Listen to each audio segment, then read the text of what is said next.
Our opening chapter does not concern itself with love. Indeed, that antagonist does not certainly appear until the third, and Mr. Lewisham is seen at his studies.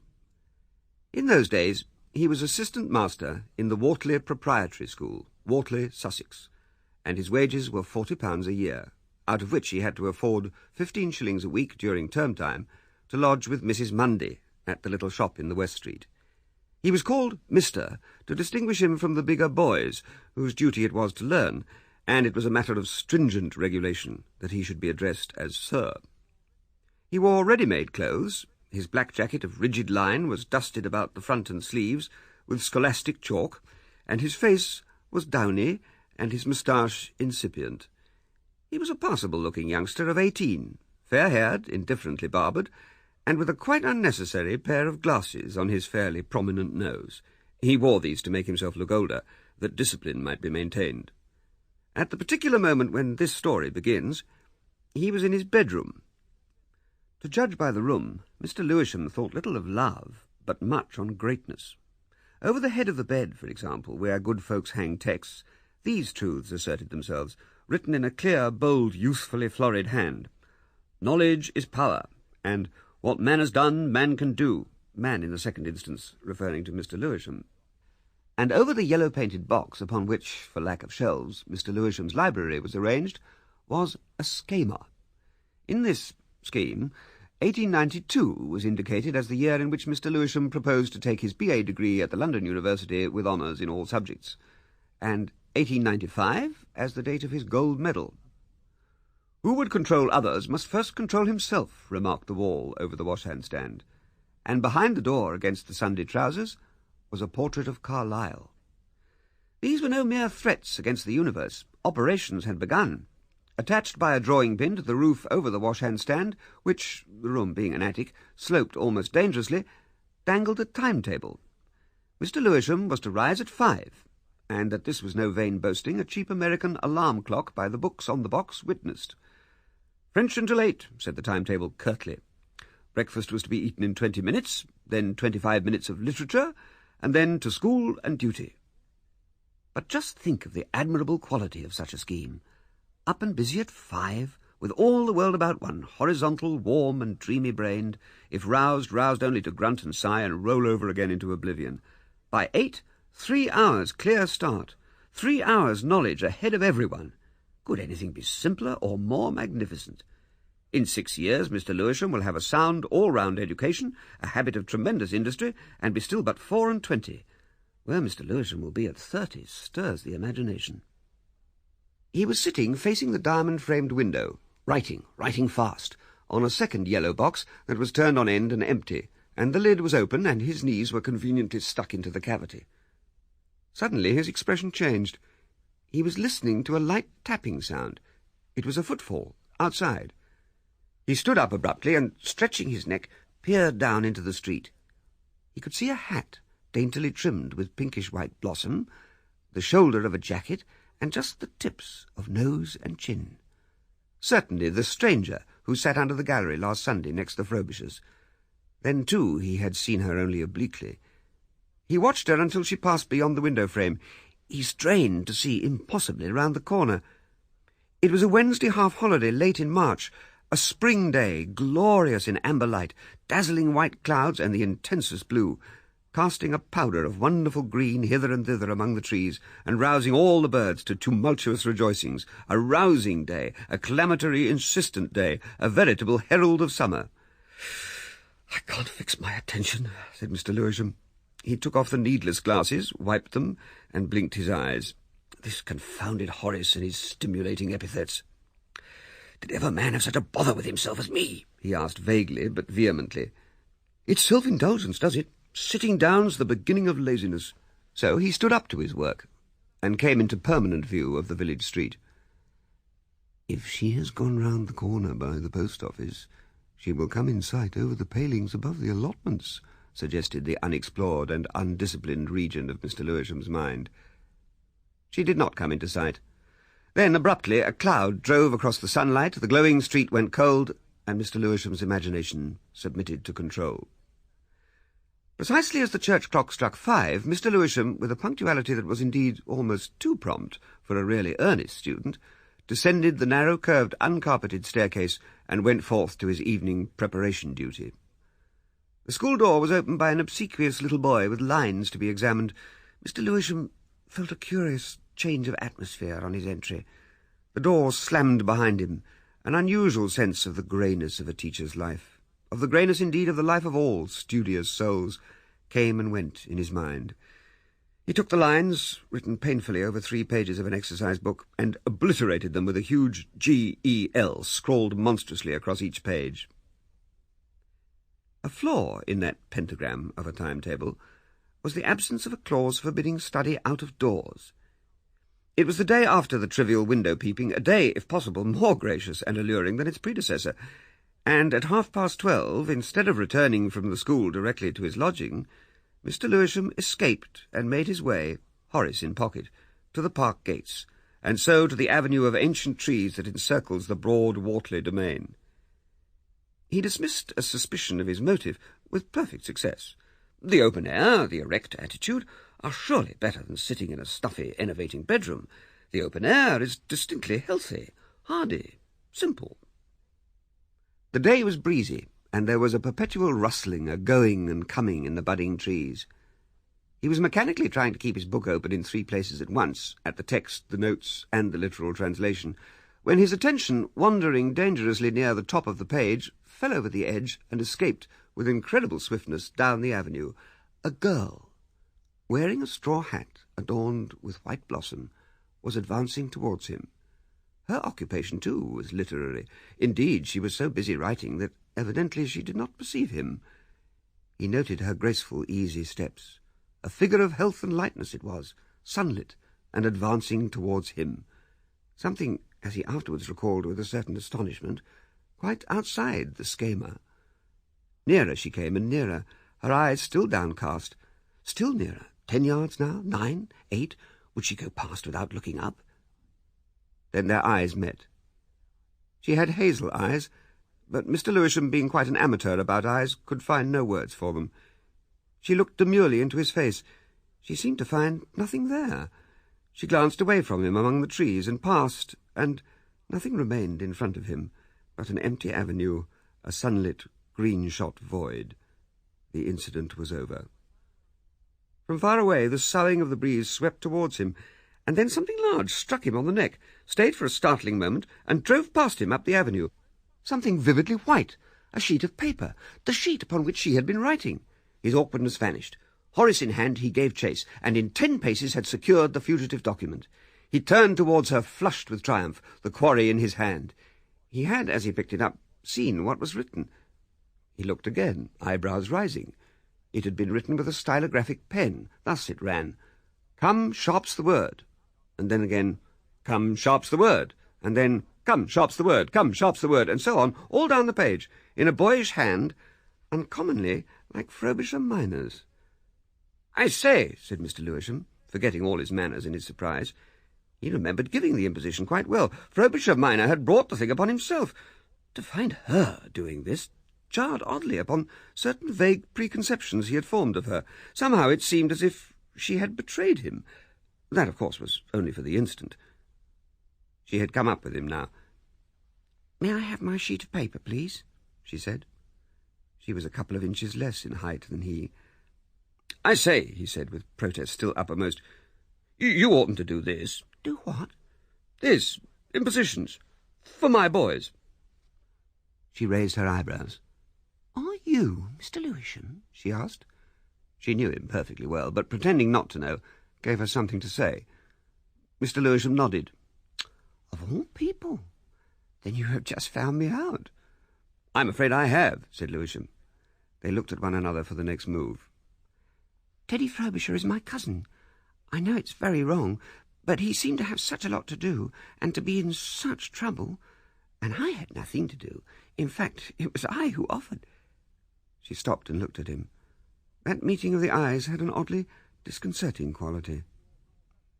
"You ought not to have done that," he said. She looked down and then into his face again. "No," she said. "I suppose I ought not to. I'm very sorry." Her looking down and up again produced another unreasonable effect. It seemed to Lewisham that they were discussing something quite other than the topic of their conversation. He made a serious attempt to keep his footing of reproof. "I should have detected the writing, you know." "Oh, of course you would.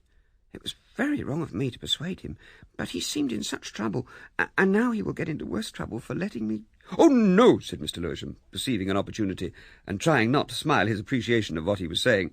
"I had no business to read this as I picked it up, absolutely no business. Consequently—" "You won't take any notice of it? Really?" "Certainly not," said Mr. Lewisham. Her face lit with a smile, and Mr. Lewisham's relaxed in sympathy. He obeyed a foolish impulse. "If you like," he said. "What?" "He needn't do this. The impot, I mean. I'll let him off." "It's awfully kind of you." "It's nothing, really," he explained. "Nothing." He would have given worlds for something more to say, something witty and original, but nothing came. The pause lengthened. She looked at him hesitatingly and smiled again. She held out her hand. He took it, searching a void, tumultuous mind in vain. "It's awfully kind of you," she said again as she did so. Her hand was cool and soft and firm. He held it for a moment, but nothing would come. They shook hands in the manner of quite intimate friends and snatched their hands away awkwardly. "Good-bye," she said, and was suddenly walking from him. Hardly had she gone 6 paces when he was at her side again. "I say," he said, raising his mortarboard awkwardly as though he was passing a funeral, "but that sheet of paper—" "Yes?" she said, surprised, quite naturally. "May I have it?" "Why?" He felt a breathless pleasure, like that of sliding down a slope of snow. "I would like to have it." She smiled and raised her eyebrows, but his excitement was now too great for smiling. "Look here," she said, and displayed the sheet crumpled into a ball. "Oh, I don't mind that," said Mr. Lewisham, laughing. He captured the paper by an insistent gesture and smoothed it out with fingers that trembled. "You don't mind?" he said. "Mind what?" "If I keep it." "Why should I?" Their eyes met again. There was an odd constraint about both of them, a palpitating interval of silence. "I really must be going," she said suddenly, breaking the spell by an effort. She turned about and left him with the crumpled piece of paper in the fist that held the book, and the other lifting the mortarboard in a dignified salute again. He watched her receding figure. His heart was beating with remarkable rapidity. How light, how living she seemed. Little round flakes of sunlight raced down her as she went. She walked fast, then slowly, looking sideways once or twice, but not back, until she reached the park gates. Then she looked towards him, a remote, friendly little figure, made a gesture of farewell, and disappeared. His face was flushed, and his eyes bright. Curiously enough, he was out of breath. He stared for a long time at the vacant end of the avenue. Then he turned his eyes to his trophy, gripped against the closed and forgotten Horace in his hand.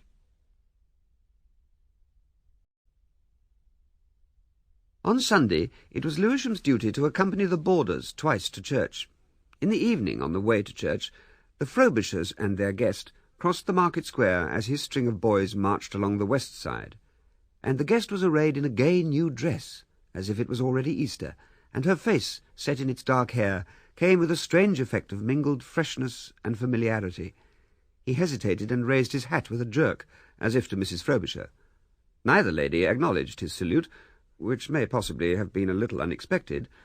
Then young Siddons dropped his hymn-book, stooped to pick it up, and Lewisham almost fell over him. He entered the church in a mood of black despair. But consolation of a sort came soon enough.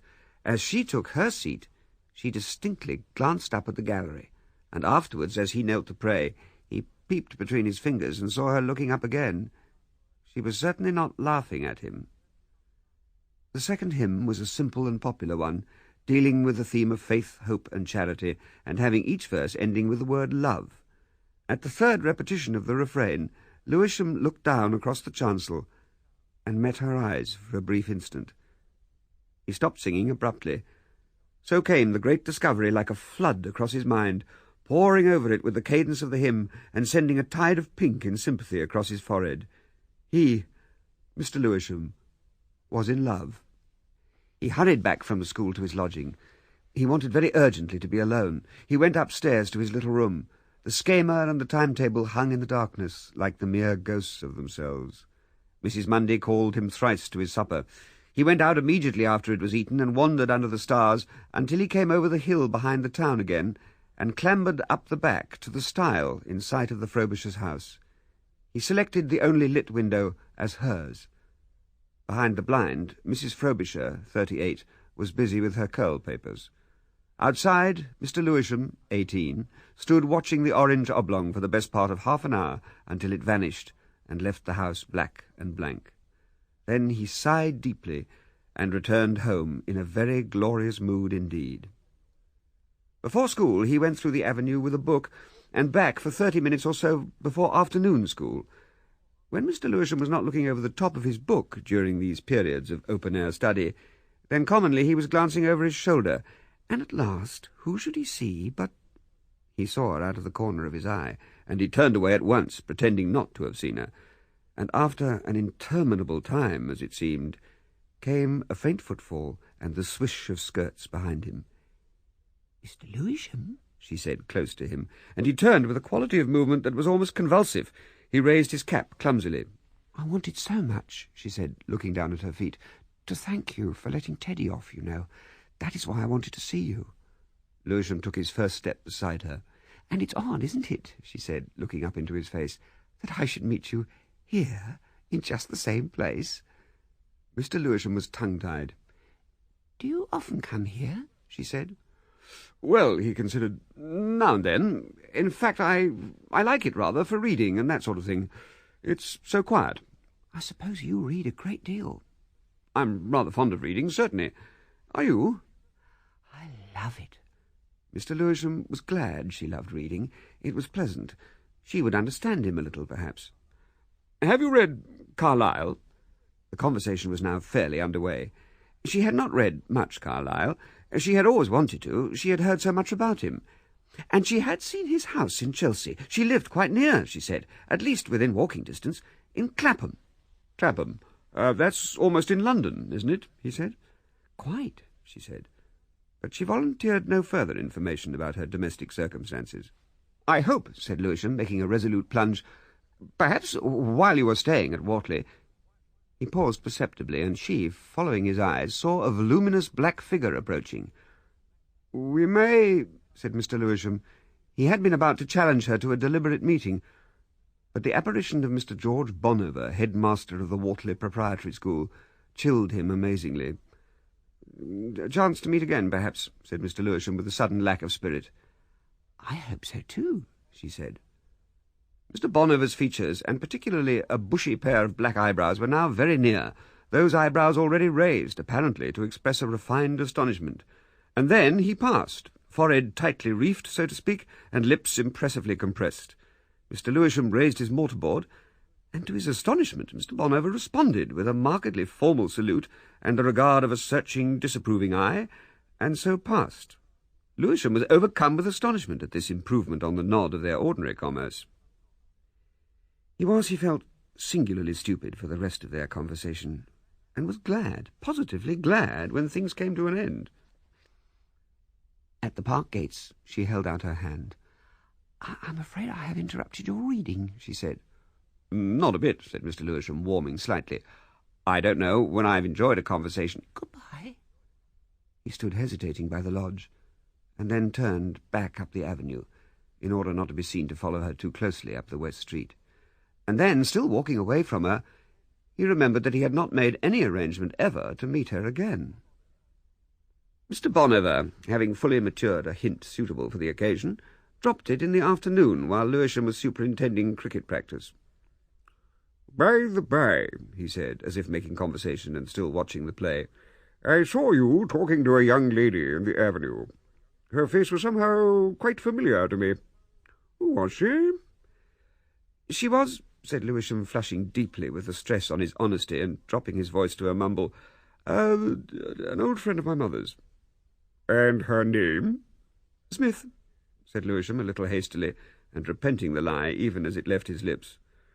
"Ah," said Mr. Bonover, "I was just remarking the odd resemblances there are in the world. There is a Miss Henderson, or Henson, stopping with the Frobishers, in the very same town, in fact. The very picture of your Miss—" "Smith," said Lewisham, meeting his eye and recovering the full crimson note of his first blush. "It's odd," said Bonover, turning towards the schoolhouse. "In fact, I hardly expected it of you, Mr. Lewisham."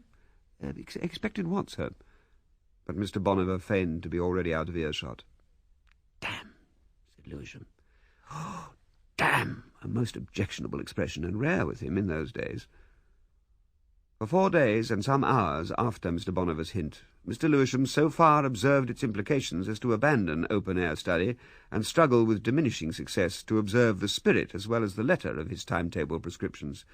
But on Saturday morning his preoccupation with her was so vivid that he decided to go, whatever happened, and see her and speak to her again. The thought of Bonover arose only to be dismissed. And besides, Bonover took a siesta early in the afternoon. Yes, he would go out and find her and speak to her. Nothing should stop him. Directly after dinner, he went by the shortest path to the allotment lane. He went up the stone steps to the stile from which he had watched the Frobishers' bedroom. There he seated himself with his arms folded, in full view of the house. That was at 10 minutes to 2. At 20 minutes to 3 he was still sitting there. It is unaccountable, no doubt, but he felt angry with her as the time crept on. And then he looked round, and there she was, her back to him, reaching after the spiky, blossoming blackthorn that crested the opposite hedge. Remarkable accident. She had not seen him. In a moment Lewisham's legs were flying over the stile. He went down the steps in the bank with such impetus that it carried him up into the prickly bushes beside her. "Allow me," he said, too excited to see that she was not astonished.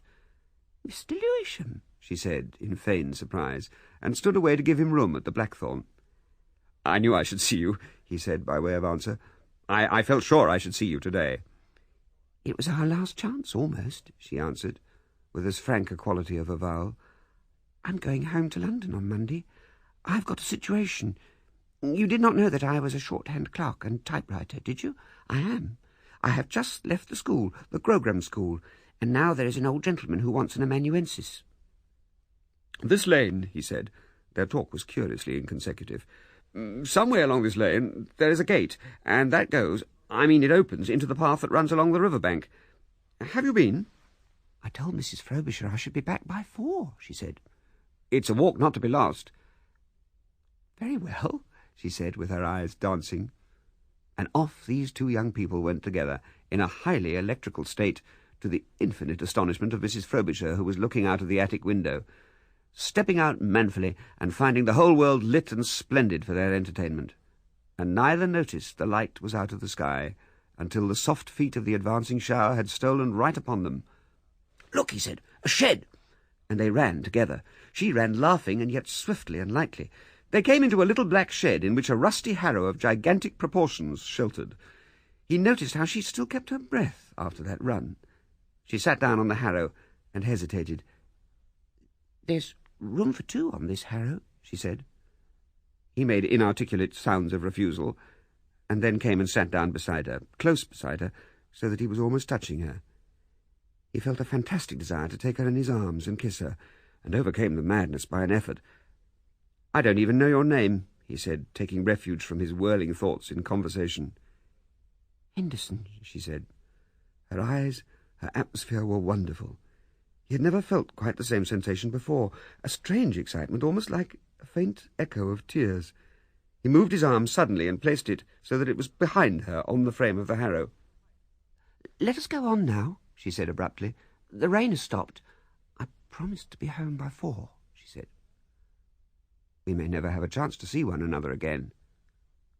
"Well?" Lewisham suddenly turned very white. "I have wanted to talk to you so much. The first time I saw you, well, at first I dared not. I did not know you would let me talk, and now, just as I'm happy, you are going." He stopped abruptly. Her eyes were downcast. "No," she said, tracing a curve with the point of her shoe. "No, I am not going." Lewisham restrained an impulse to shout, and, as they went along the narrow path through the wet grass, he began to tell her with simple frankness how he cared for her company. "I would not change this," he said. "I don't care what happens, so long as we have this afternoon."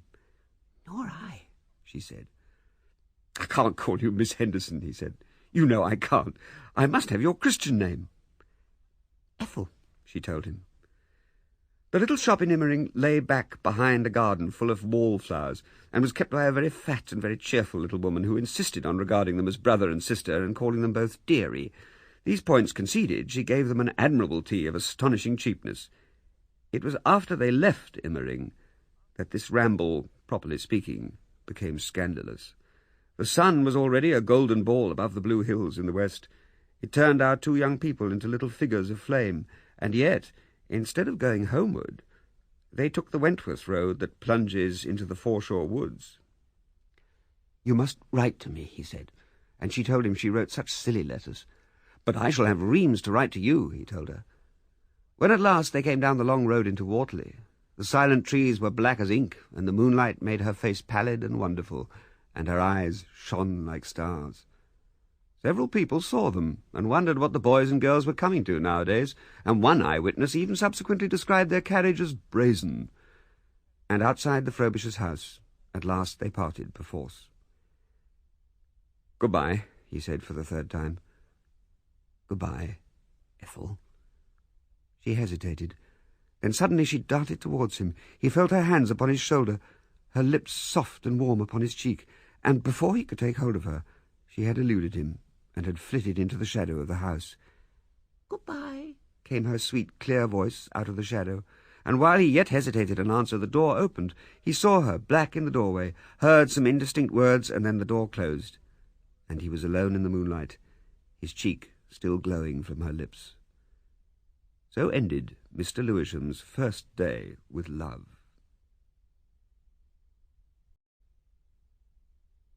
Monday dawned coldly and clearly, and he went to school sedulously assuring himself there was nothing to apprehend. At 12 came an interview with Bonover, and voices presently rising in angry altercation and audible to Senior Assistant Dunkley through the closed study door. Then Lewisham walked across the schoolroom, staring straight before him, his cheeks very bright. Thereby Dunkley's mind was prepared for the news that came the next morning over the exercise books. "When?" said Dunkley. "End of next term," said Lewisham. "About this girl that's been staying at the Frobishers?" "Yes." "She's a pretty bit of goods, but it'll mess up your matric next June," said Dunkley. "That's what I'm sorry for." "It's scarcely to be expected he'll give you leave to attend the exam." "He won't," said Lewisham shortly, and opened his first exercise book. He found it difficult to talk. Dunkley lapsed into a sympathetic and busy rustling over his own pile of exercises. It was not until the heap had been reduced to a book or so that he spoke again. "You're lucky. I did think I should be the first to get out of this scandalizing hole." "I think I shall have a shot at London," said Lewisham. And then the experienced Dunkley, being one of the kindest young men alive, bethought him of agents. He proceeded to give a list of these necessary helpers of the assistant master at the gangway: Orellana, Gabbitas, the Lancaster Gate Agency, and the rest of them. He knew them all, intimately. "Of course that Kensington thing may come off," said Dunkley, "but it's best not to wait. I tell you frankly, the chances are against you." The Kensington thing was an application for admission to the Normal School of Science at South Kensington, which Lewisham had made in a sanguine moment. The Science and Art Department is wont to offer free instruction at its great central school, and a guinea a week to select young pedagogues who will bind themselves to teach science after their training is over. So Lewisham spent all that duty left him for the next day composing a letter to copy out and send the several scholastic agencies. He found that his work in mathematics and classics was already some time in arrears, and a test he had sent to his correspondence tutor during these troublous days after the meeting with Bonover in the Avenue came back blottesquely endorsed below pass standard. Sometimes he had moods of intense regret for the folly of that walk. His dream of success and fame had been very real and dear to him, and the realization of the inevitable postponement of his long-anticipated matriculation, the doorway to all the other great things, took him abruptly like an actual physical sensation in his chest. That was one mood, the rarer one. He watched the posts with far more eagerness for the address to which he might write to her than for any reply to those reiterated letters of application, the writing of which now ousted Horace and the higher mathematics from his attention. At first he had imagined headmasters clutching at the chance of him. and presently he found himself clutching eagerly at them. He began to put a certain urgency into his applications for vacant posts, an urgency that helped him not at all. Once or twice Lewisham misquoted the testimonial, to no purpose, and May was halfway through, and South Kensington was silent. The future was grey. And in the depths of his doubt and disappointment came her letter. It was typewritten on thin paper. "Dear," she wrote simply, and it seemed to him the most sweet and wonderful of all possible modes of address, though, as a matter of fact, it was because she had forgotten his Christian name. "Dear, I could not write before, because I have no room at home now where I can write a letter, and Mrs. Frobisher told my mother falsehoods about you. Even now you cannot write back, for you must not send letters here. It would never do. But I think of you, dear." The dear had been erased and rewritten. "And I must write and tell you so, and of that nice walk we had, if I never write again. I am very busy now. It is hard to be interested in anything just because that is how you have to live, is it not?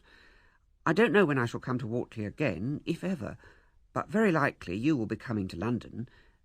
Mrs. Frobisher said the most horrid things. It would be nice if you could come to London, because then perhaps you might see me." So it ran, with singularly little information in it, and ended quite abruptly, "Goodbye, dear. Goodbye, dear," scribbled in pencil, and then, "Think of me sometimes." Reading it made Lewisham feel the strangest sensation in his throat and chest, almost as though he was going to cry. So he laughed instead and read it again. But why that "if I never write again," and that abrupt ending? Of course he would think of her. It was her only letter. In a little time its creases were worn through. There is an interval of 2 years and a half, and the story resumes with a much maturer Mr. Lewisham. Indeed, no longer a youth, but a man, a legal man at any rate, of 21 years. Its scene is no longer little Wortley, embedded among its trees, ruddy banks, parks, and common land, but the grey spaciousness of West London. And it does not resume with Ethel at all, for that promised second letter never reached him, and though he spent many an afternoon during his first few months in London, wandering about Clapham, that arid waste of people, the meeting that he longed for never came, until at last, after the manner of youth so gloriously recuperative in body, heart, and soul, he began to forget. And when Lewisham was already despairing of any employment for the rest of his life, came a marvellous blue document from the Education Department, promising inconceivable things. He was to go to London and be paid a guinea a week for listening to lectures beyond his most ambitious dreams. What a chance to get! Is it any wonder that for 3 memorable years the career prevailed with him? The lapse of time had asserted itself upon his upper lip, in an inaggressive but indisputable moustache, in an added inch or so of stature, and in his less conscious carriage. His costume was, with one exception, a tempered black, mourning put to hard uses and cutting up rusty. The mourning was for his mother, who had died more than a year before the date when this story resumes, and had left him nearly £100, a sum which Lewisham hoarded jealously in the savings bank, paying only for such essentials as university fees and the books and instruments his brilliant career as a student demanded. But the wearing of a bright red tie would have been unexpected. You would have reflected, where had you seen a crowd, red ties abundant, and in some way significant? The truth has to be told. Mr. Lewisham had become a socialist. Lewisham had a strong persuasion, an instinct, it may be, that human beings should not be happy while others near them were wretched. He still believed people were responsible for their own lives. In those days he had still to gauge the possibilities of moral stupidity in himself and his fellow men, and it was only too easy to accept the theory of cunning, plotting capitalists and landowners, and faultless, righteous martyr workers. He became a socialist forthwith. But that was months ago, and by this time the red tie was a thing of use and won't. He turned out of the Exhibition Road, through a gateway of wrought iron, and entered the hall of the Normal School. The hall was crowded with students reading the framed and glazed notices of the Debating Society, students buying notebooks, pencils, rubbers, or drawing pins from the privileged stationer. He looked studiously away from the Debating Society notice board, whereon G.E. Lewisham on Socialism was announced for the next Friday, and struggled through the hall. He heard a shrill whistle, made a run for the lift, and caught it, just on the point of departure. A girl's voice addressed him by name. "Is that you, Miss Haydinger?" he answered. "I didn't see. I hope you have had a pleasant vacation." When he arrived at the top of the building, he stood aside for the only remaining passenger to step out before him. It was the Miss Haydinger who had addressed him.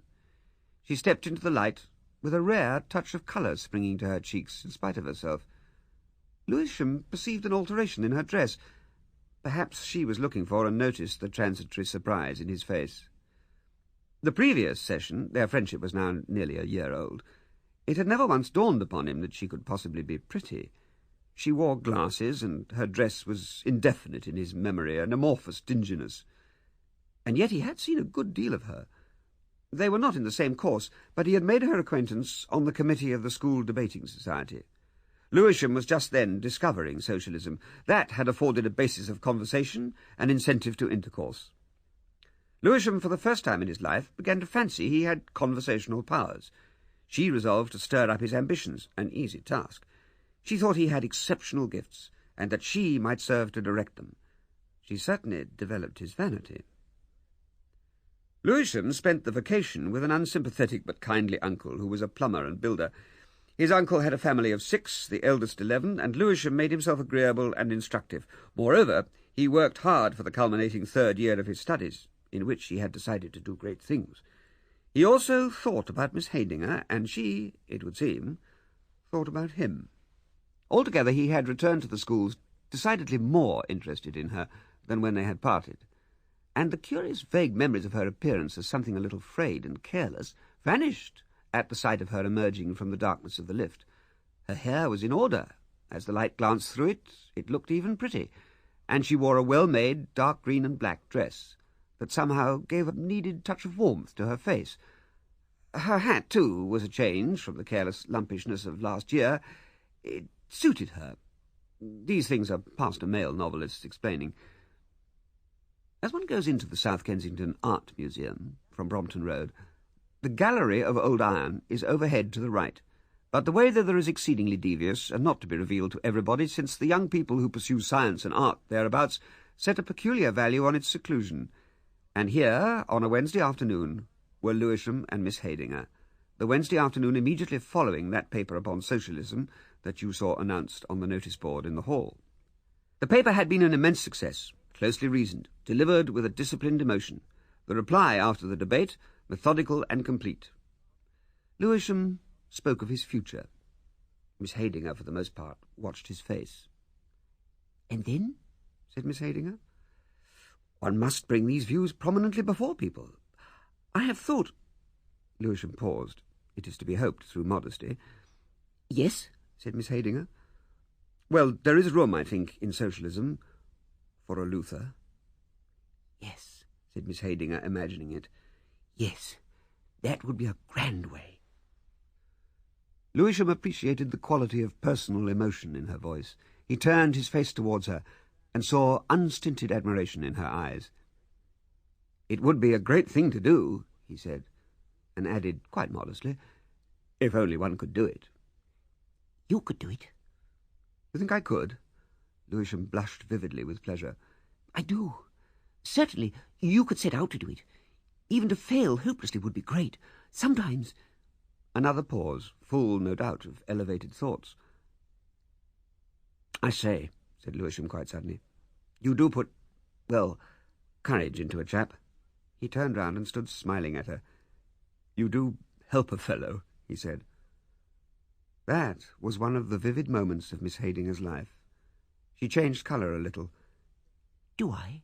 she said, standing straight and awkward and looking into his face. "I'm glad." "We're first-rate friends, aren't we? The best of friends." She held out her hand and drew a breath. "Always. Just as I am able to help you, I will help you. However I can help you, I will." "We too," said Lewisham, gripping her hand. Her face lit. Her eyes were for a moment touched with the beauty of simple emotion. She snatched her hand back suddenly and turned her face away. Abruptly she walked towards the end of the gallery, and he saw her fumbling for her handkerchief in the folds of the green and black dress. She was going to cry. He followed her and stood by her. Why cry?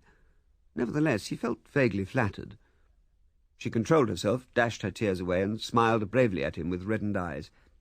"I'm sorry," she said, gulping. "I am so glad," she explained. "But we will fight together, we two.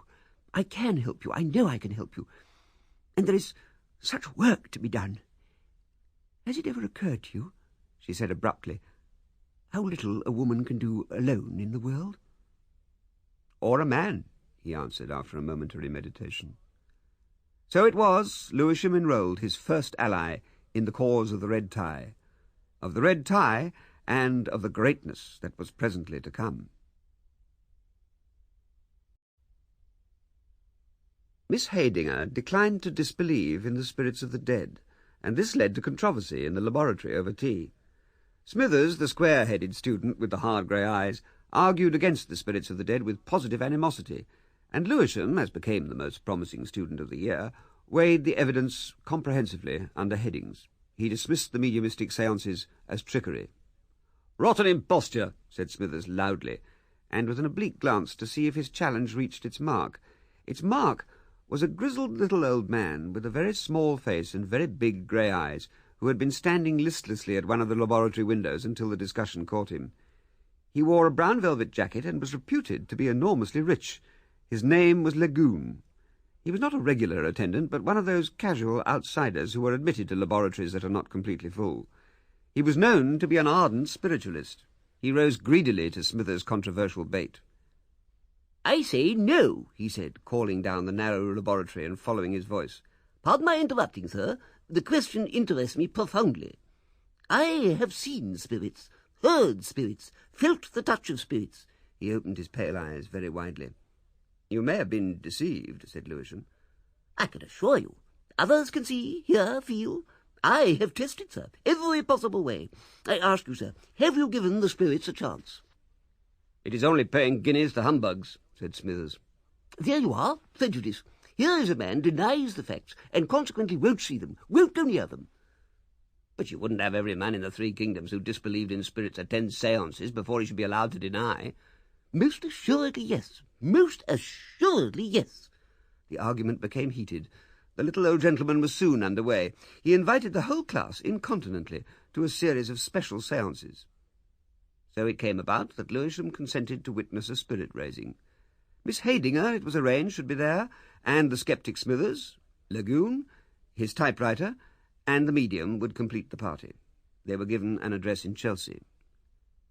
The house, when Lewisham found it at last, proved a large one with such an air of mellow dignity that he was abashed. Lagoon appeared, opening the door. "We were just going to begin without you," he whispered. "Come along." Lewisham perceived Smithers, standing with an air of bashful hostility against a bookcase. Already seated at the table was the medium, Chaffery, a benevolent-looking, faintly shabby gentleman with bushy iron-grey side-whiskers. He regarded Lewisham critically and disconcertingly over gilt glasses. Miss Haydinger was quite at her ease, and began talking at once.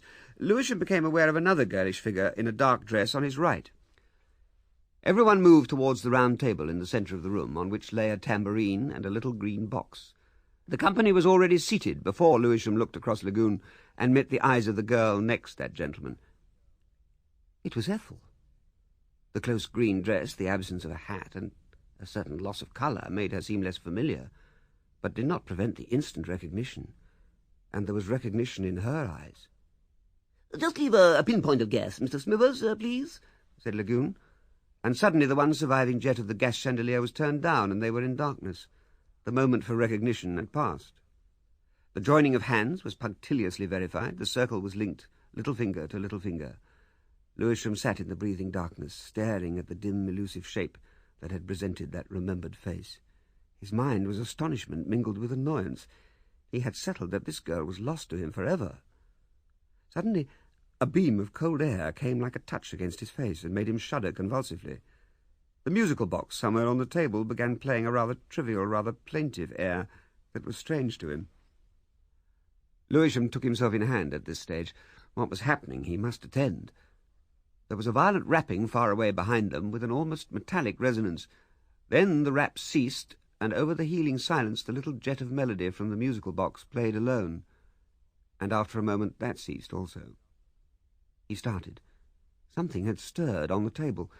There was the sharp ping of metal being struck, a number of little crepitating sounds like paper being smoothed, a sense of a presence hovering over the table.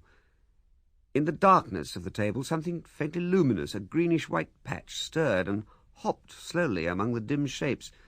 The object, whatever it was, hopped higher, rose slowly in the air, expanded, and then he saw that it was a ghostly hand, an arm, rising, slowly, deliberately. It crossed the table, seemed to touch Lagoon, who shivered. It moved slowly round and touched Lewisham. He gritted his teeth. There was no mistaking the touch, firm and yet soft, of fingertips.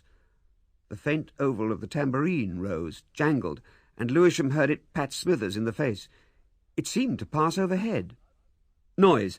A loud noise, it seemed. Something moving. Lewisham suddenly missed the medium's little finger. He tried to recover it. He could not find it. He caught, held, and lost an arm. There was an exclamation, a faint report. The little pinpoint of light flew up with a hiss. Lewisham, standing, saw a circle of blinking faces turn to the group of two that this sizzling light revealed. Smithers was the chief figure of the group. He stood triumphant, one hand on the gas tap, the other gripping the medium's wrist, and in the medium's hand the incriminatory tambourine. The tambourine fell noisily to the floor. The medium's face changed. Everyone looked at the man, expecting him to fall, save Lewisham. The thought of Ethel had flashed back into his mind. He saw her leaning over the table as if to pick up something that lay across it. She was not looking at him, she was looking at the medium. Her face was white and set. Then, as if she felt his glance, her eyes met his. She started back, stood erect, facing him with a strange hardness in her eyes. For the moment, her actions simply directed his attention to the object towards which she had been leaning, a thing of shriveled membrane, a pneumatic glove, lying on the table. He pounced and seized it. "Look!" he said, holding it towards Smithers. "Here is more! What is this?" He perceived that the girl started. He saw Chaffery, the medium, look instantly over Smithers' shoulders, saw his swift glance of reproach at the girl. Abruptly the situation appeared to Lewisham. He perceived her complicity, and he stood, still in the attitude of triumph, with the evidence against her in his hand. But his triumph had vanished. "Ah!" cried Smithers. "Good old Lewisham! Now we have it!" His eyes shone with triumph. "Do you see, Mr. Lagoon?" said Smithers. "The medium held this in his teeth and blew it out. This was the luminous hand." That night, as she went with him to Chelsea Station, Miss Heydinger discovered an extraordinary moodiness in Lewisham. She had been vividly impressed by the scene in which they had just participated. The swift exposure had violently revolutionized her ideas. He was a horrible man. Such an oily, dishonest voice. And the girl, I was sorry for her. She must have been, bitterly ashamed, or why should she have burst out crying? She talked in panting little sentences because Lewisham was walking in heedless big strides. I wonder how much such people could earn honestly. Lewisham slowly became aware of the question at his ear. How much they could earn, honestly? I haven't the slightest idea. He was staring before him at unknown things, as if he had already forgotten her. Ethel Henderson sat at her machine before the window of Mr. Lagoon's study and stared blankly at the greys and blues of the November twilight. The door had just slammed behind Lagoon. I wonder what I have done, she said, that I should be punished like this. She certainly looked anything but a fate-haunted soul, being indeed visibly and immediately a very pretty girl. Her head was shapely and covered with curly dark hair, and the eyebrows above her hazel eyes were clear and dark. Her lips were finely shaped, her mouth was not too small to be expressive, her chin small, and her neck white and full and pretty. The room was lined with bookshelves, and conspicuous therein were a long row of foolish, pretentious volumes, the works of Lagoon, the witless, meandering imitation of philosophy that occupied his life. The collapse of the previous night had distressed him dreadfully, and ever and again before his retreat he had been breaking into passionate monologue. The ruin of a life-work it was, no less. Surely she had known that Chaffery was a cheat. She had betrayed him, worse, made him ridiculous. The gesticulating hands had become active, the grey eyes dilated with indignation, the piping voice eloquent. It was, perhaps, not so bad as dismissal, but it certainly lasted longer. And at home was Chaffery, grimly malignant at her failure to secure that pneumatic glove. I suppose I brought it on myself. I ought to have picked it up, I suppose. I had time. I never thought I should see him again. He was ashamed, of course. He had his own friends. She sighed, rubbed a knuckle in a reddened eye, rose. She went into the hall and let herself out into the cold grey street. She had hardly gone 20 yards from Lagoon's door before she became aware of a man overtaking her and walking beside her. She looked stiffly in front of her. The man deliberately got in her way so that she had to stop. She lifted eyes of indignant protest. It was Lewisham, and his face was white. "Miss Henderson," he said. "What do you want?" she asked faintly. "I don't know," he said. "I want to talk to you." "I'll walk to Clapham," she said, "if you care to come part of the way." She moved awkwardly. Lewisham took his place at her side. They walked side by side for a moment, their manner constrained, having so much to say that they could not find a word to begin upon. "Have you forgotten Wortley?" he asked abruptly. "No." He glanced at her. Her face was downcast. "Why did you never write?" he asked bitterly. "I wrote." "Again, I mean." "I did, in July." "I never had it." They went on again in silence.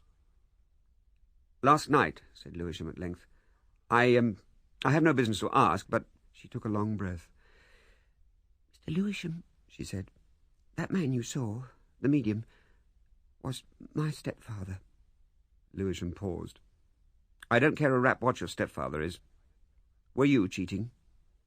Her face turned white. "Mr. Lewisham," she said deliberately, "you may not believe it, but on my honour I did not know for certain, that is, that my stepfather—" "Ah," said Lewisham, leaping at conviction. "Then I was right."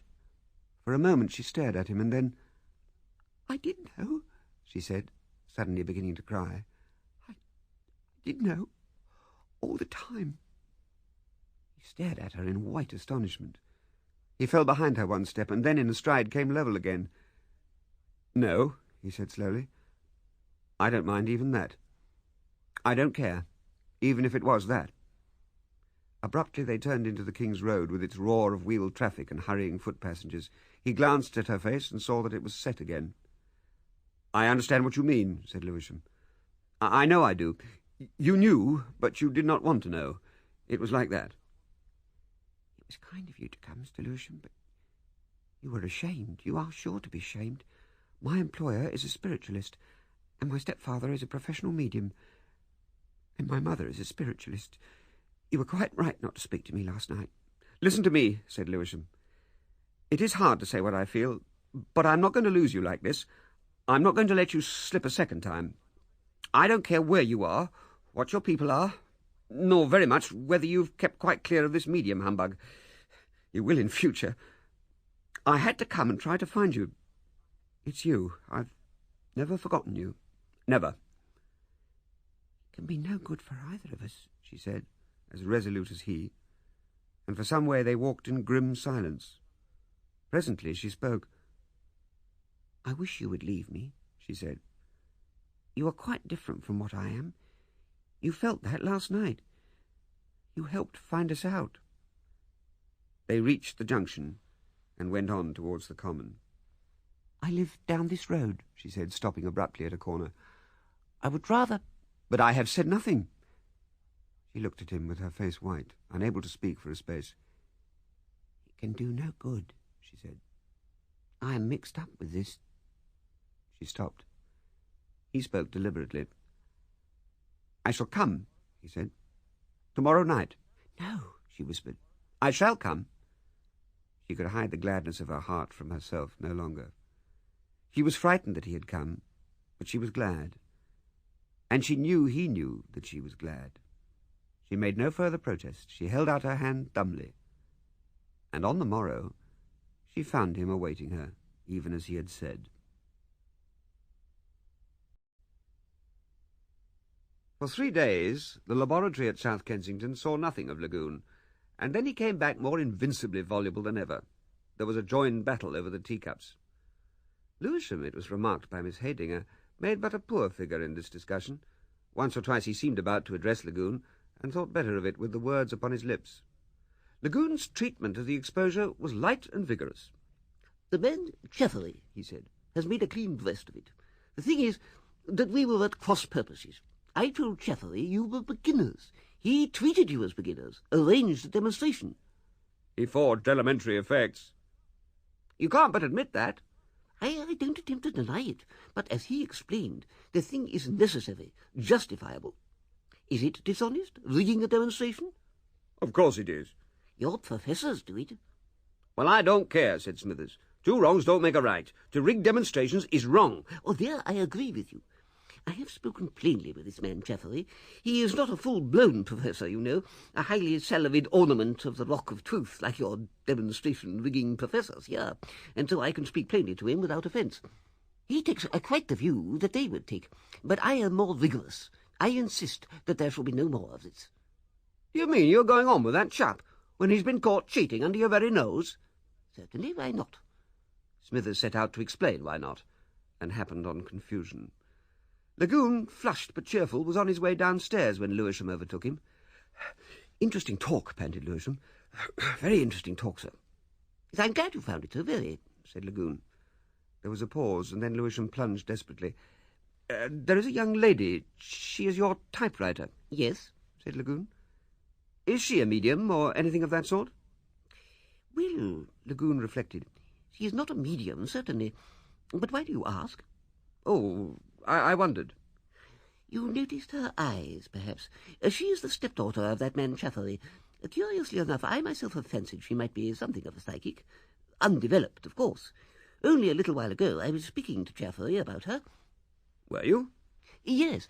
He, of course, would like to see any latent powers developed, but it's a little difficult to begin, you know." "You mean she won't?" "Not at present. She is a good girl, but in this matter she is timid. There is often a sort of a disinclination, a queer sort of feeling, one might almost call it modesty." "I see," said Lewisham. "One can override it, usually. I don't despair." "No," said Lewisham shortly. They were at the foot of the staircase now. He hesitated. "You've given me a lot to think about," he said, with an attempt at an offhand manner, "the way you talked upstairs," and turned towards the book he had to sign. "I'm glad you don't take up quite such an intolerant attitude as Mr. Smithers," said Lagoon. "Very glad. I must lend you a book or two, if your cramming here leaves you any time, that is." "Thanks," said Lewisham shortly, and walked away from him. The studiously characteristic signature quivered and sprawled in an unfamiliar manner. "I'm damned if he overrides it," said Lewisham under his breath. Lewisham was not quite clear what course he meant to take in the high enterprise of foiling Lagoon, and indeed he was anything but clear about the entire situation. But it worked out to this, that he walked home with Ethel night after night for, to be exact, 67 nights. A curious, inconclusive affair, that walk. It began outside Lagoon's, most punctually at 5, and ended mysteriously at the corner of a side road in Clapham, a road of little yellow houses with sunk basements and tawdry decorations of stone. They talked of this and that, their little superficial ideas about themselves and of their circumstances and tastes, and there was something that was with them unspoken, unacknowledged, which made all these things unreal and insincere. Yet, out of their talk, he began to form vague ideas of the home from which she came.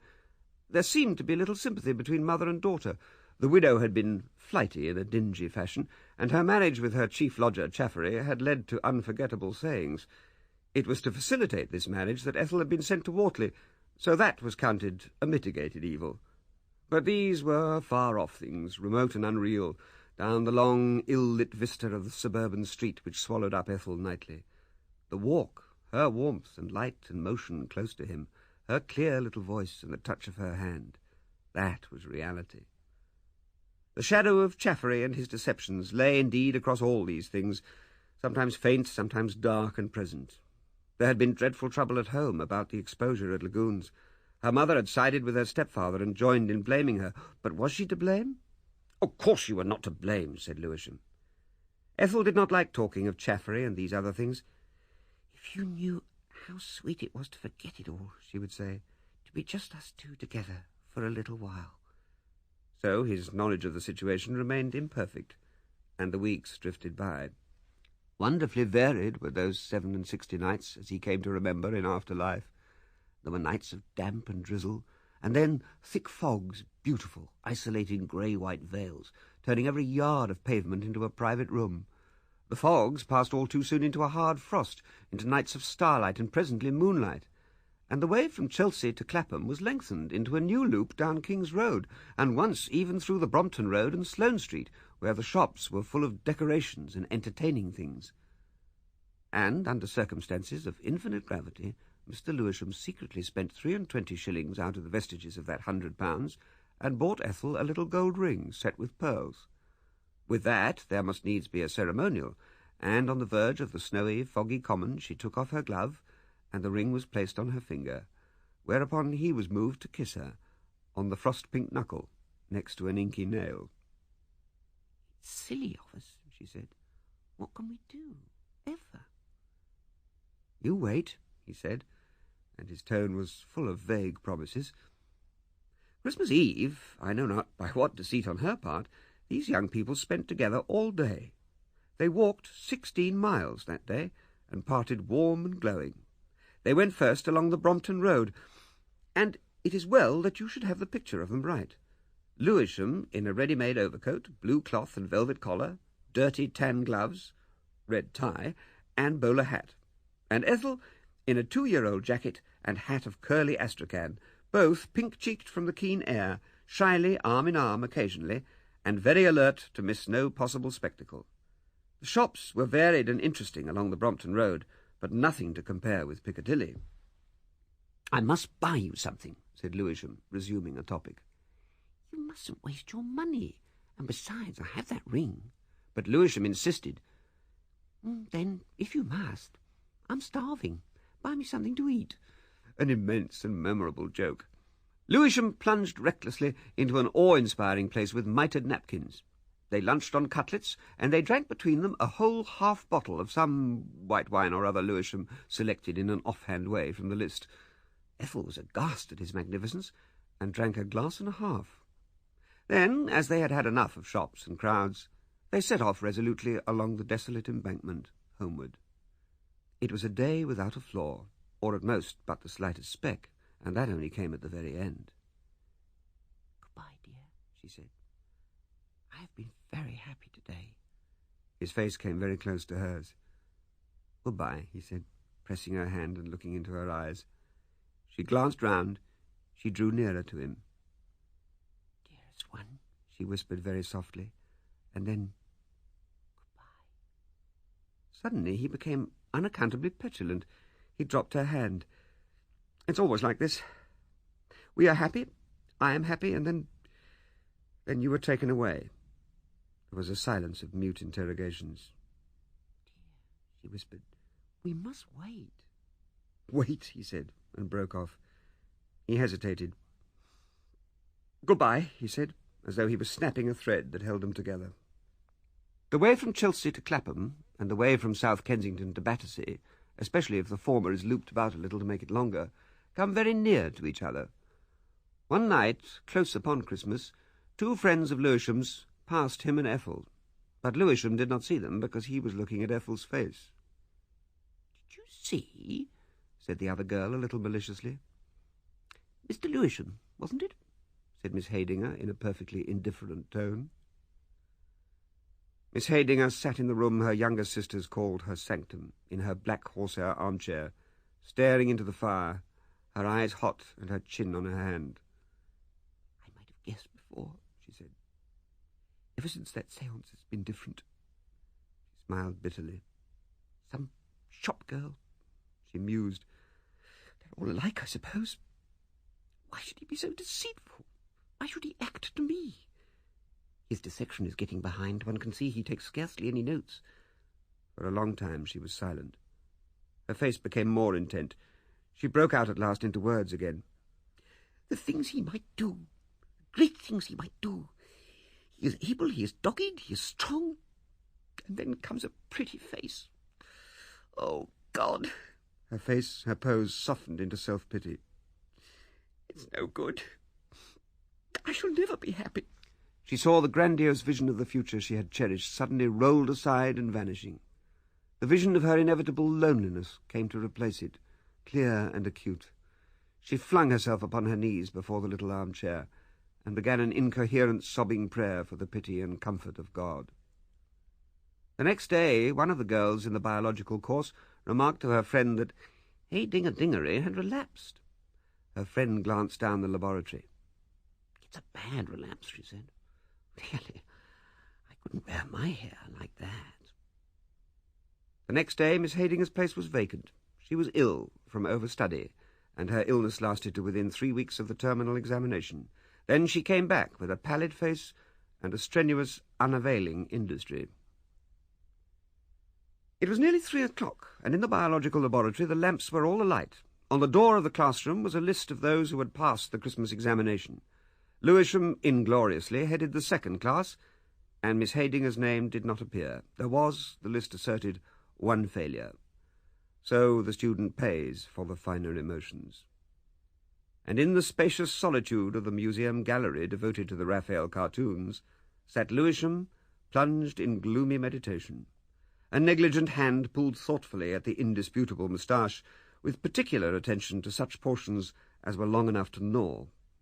He was trying to see the situation clearly. As he was just smarting acutely under his defeat, this speaks little for the clearness of his mind. The shadow of that defeat lay across everything, blotted out the light of his pride, shaded his honour, threw everything into a new perspective. Things had come so easily to him for the last 2 years that he had taken his steady upward progress in life as assured. It had never occurred to him when he went to intercept Ethel after that séance that he went into any peril of that sort. Now he had had a sharp reminder. He began to think with bloodless lucidity of his entire relationship to Ethel. He cared for her. He loved to be with her and to talk to her and please her. But that was not all his desire. Lewisham saw that it was a case of divergent ways. On the one hand, that shining staircase to fame and power that had been his dream from the very dawn of his adolescence, and on the other, Ethel. And if he chose Ethel, even then, would he have his choice? What would come of it? She was hopelessly poor. He was hopelessly poor. And this cheat of a medium was her stepfather. After all, she was not well educated. She did not understand his work and his aims. He suddenly perceived with absolute conviction that after the séance he should have gone home and forgotten her.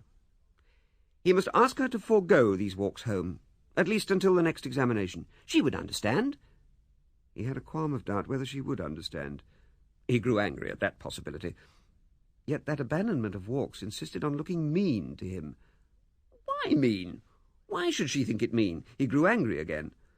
The portly museum policeman, who had been watching him furtively, wondering why a student should sit in front of the Sacrifice of Lystra and gnaw lips and nails and moustache and scowl and glare at that masterpiece, saw him suddenly rise to his feet with an air of resolution, spin on his heel, and set off with a quick step out of the gallery. He looked neither to the right nor to the left. He passed out of sight down the staircase. "Going to get some more moustache to eat, I suppose," said the policeman reflectively.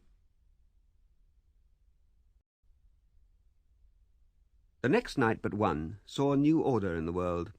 A young lady dressed in an astrakhan-edged jacket and with a face of diminished cheerfulness marched from Chelsea to Clapham alone, and Lewisham sat in the flickering electric light of the educational library, staring blankly over a businesslike pile of books at unseen things. The arrangement had not been effected without friction. Evidently she did not appreciate the full seriousness of Lewisham's mediocre position in the list. "But you've passed, all right," she said. Neither could she grasp the importance of evening study. "Of course I don't know," she said judiciously, "but I thought you were learning all day." Her customary tenderness was veiled by an only too apparent resentment, first at him, and then, when he protested, at fate. "Oh, I suppose it has to be," she said. "Of course it doesn't matter, I suppose, if we don't see each other quite so often," with a quiver of pale lips. And this new disposition of things endured for 2 weeks. It did not take Miss Heydinger all that time to discover that the disaster of the examination had wrought a change in Lewisham. She perceived those nightly walks were over. It was speedily evident to her that he was working with a kind of dogged fury. He came early, he went late. He was to be seen on each of the late nights amidst a pile of diagrams and textbooks in one of the less drafted corners of the educational library, accumulating piles of memoranda. He did not meet Miss Heydinger's renewed advances with invariable kindness, yet something of the old relations were presently restored. No type of English student quite realises the noble ideal of plain living and high thinking nowadays, but he makes occasional signs of recognition towards the cosmic process. One such sign was the periodic gathering of the Friends of Progress, an association begotten of Lewisham's paper on socialism. It was understood that strenuous things were to be done to make the world better, but so far no decisive action had been taken. They met in Parkson's sitting room, because Parkson was the only one of the Friends opulent enough to have a sitting room. The Friends were of various ages, mostly very young. All the Friends wore red ties, except Bletherley, who wore an orange one to show that he was aware of art, and Dunkerley, who wore a black one with blue specks because assistant masters in small private schools have to keep up appearances. And their simple procedure was that each talked as much as the others would suffer. Bletherley was going to discourse on women under socialism, and he brought a big American edition of Shelley's works and a volume of Tennyson, both bristling with paper tongues against his marked quotations. Parkson was a man from Lancashire and a devout Quaker. His third and completing factor was Ruskin, with whose work and phraseology he was saturated. He listened to Bletherley with a marked disapproval, and opened a vigorous defence of that ancient tradition of loyalty that Bletherley had called the monopolist institution of marriage. "The pure and simple old theory, love and faithfulness," said Parkson, "suffices for me." "Does it work?" interjected Lewisham, speaking for the first time. "What work?" "The pure and simple old theory. You meet, too young. You fall in love. You marry, in spite of obstacles. You have children. That's the theory. All very well for a man whose father can leave him $500 a year, but does it work for a shopman, an assistant master like Dunkerley, or me?" "Chap ought to fight," said Dunkerley. "Don't see a difficulty, Lewisham. If I saw a girl I fancied so that I wanted to, I'd marry her tomorrow." Lewisham looked round at him eagerly, suddenly interested. "Would you?" he said. Dunkerley's face was slightly flushed. "Like a shot. Why not?" "On—" Lewisham hesitated. £40 a year. Whack. Yes. When a girl's chosen a man and he chooses her, her place is with him. What's the good of hankering? Mutual. Fight together." "Good," said Lewisham, suddenly emotional. "You talk like a man, Dunkerley. I'm hanged if you don't." "The place of woman," insisted Parkson, "is the home. And if there is no home, I hold that, if need be, a man should toil 7 years, as Jacob did for Rachel, ruling his passions to make the home fitting and sweet for her." "Get the hutch for the pet animal," said Dunkerley. "No, I mean to marry a woman. Female sex always has been in the struggle for existence. No great damage so far, always will be." Parkson turned out with the rest of them at 10:30 for a walk. He fixed himself upon Lewisham and Dunkerley, to Lewisham's intense annoyance, for he had a few intimate things he could have said to the man of ideas that night. Dunkerley lived north, so that the three of them went up Exhibition Road to High Street, Kensington. There they parted from Dunkerley, and Lewisham and Parkson turned southward again for Lewisham's new lodging in Chelsea. Parkson was one of those exponents of virtue for whom the discussion of sexual matters has an irresistible attraction. Lewisham suddenly found himself being shown a photograph under a lamp. It represented an unsymmetrical face, singularly void of expression. He perceived he was being given to understand that this was a paragon of purity, and that she was the particular property of Parkson. Parkson was regarding him proudly, and apparently waiting his verdict. Lewisham struggled with the truth. "It's an interesting face," he said. "It is a face essentially beautiful," said Parkson, quietly but firmly. "Do you notice the eyes, Lewisham? They are innocent. They are the eyes of a little child." "Yes, they look that sort of eye. Very nice, old man. I congratulate you. Where does she live?" "I would not show that to everyone," said Parkson. Then, taking Lewisham's arm affectionately, a thing Lewisham detested, he went on to a copious outpouring on love. The necessity of fleeing Parkson became urgent. Lewisham's temper under these multitudinous stresses was going.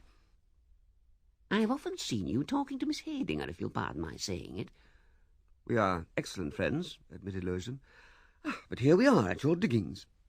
Parkson stared at his diggings. "There's heaps I want to talk about. I'll come part of the way, at any rate, to Battersea. You're Miss Haydinger, I was saying." "Oh, damn Miss Haydinger," said Lewisham. His face was quite white, and he spoke in a tired voice. "Parkson," he said, "you are a fool. You have the face of a sheep, the manners of a buffalo, and the conversation of a boar. Purity, indeed. The girl whose photograph you showed me has eyes that don't match. She looks as loathsome as one would naturally expect. I am not joking now. Go away. After that, Lewisham went on his southward way alone. He did not go straight to his room in Chelsea, but spent some hours in a street in Battersea, pacing to and fro in front of a possible house. His passion changed from savageness to a tender longing. If only he could see her tonight. He knew his own mind now. Tomorrow he was resolved he would fling work to the dogs and meet her. The things Dunkley had said had filled his mind with wonderful, novel thoughts. If only he could see her now. His wish was granted. At the corner of the street, two figures passed him.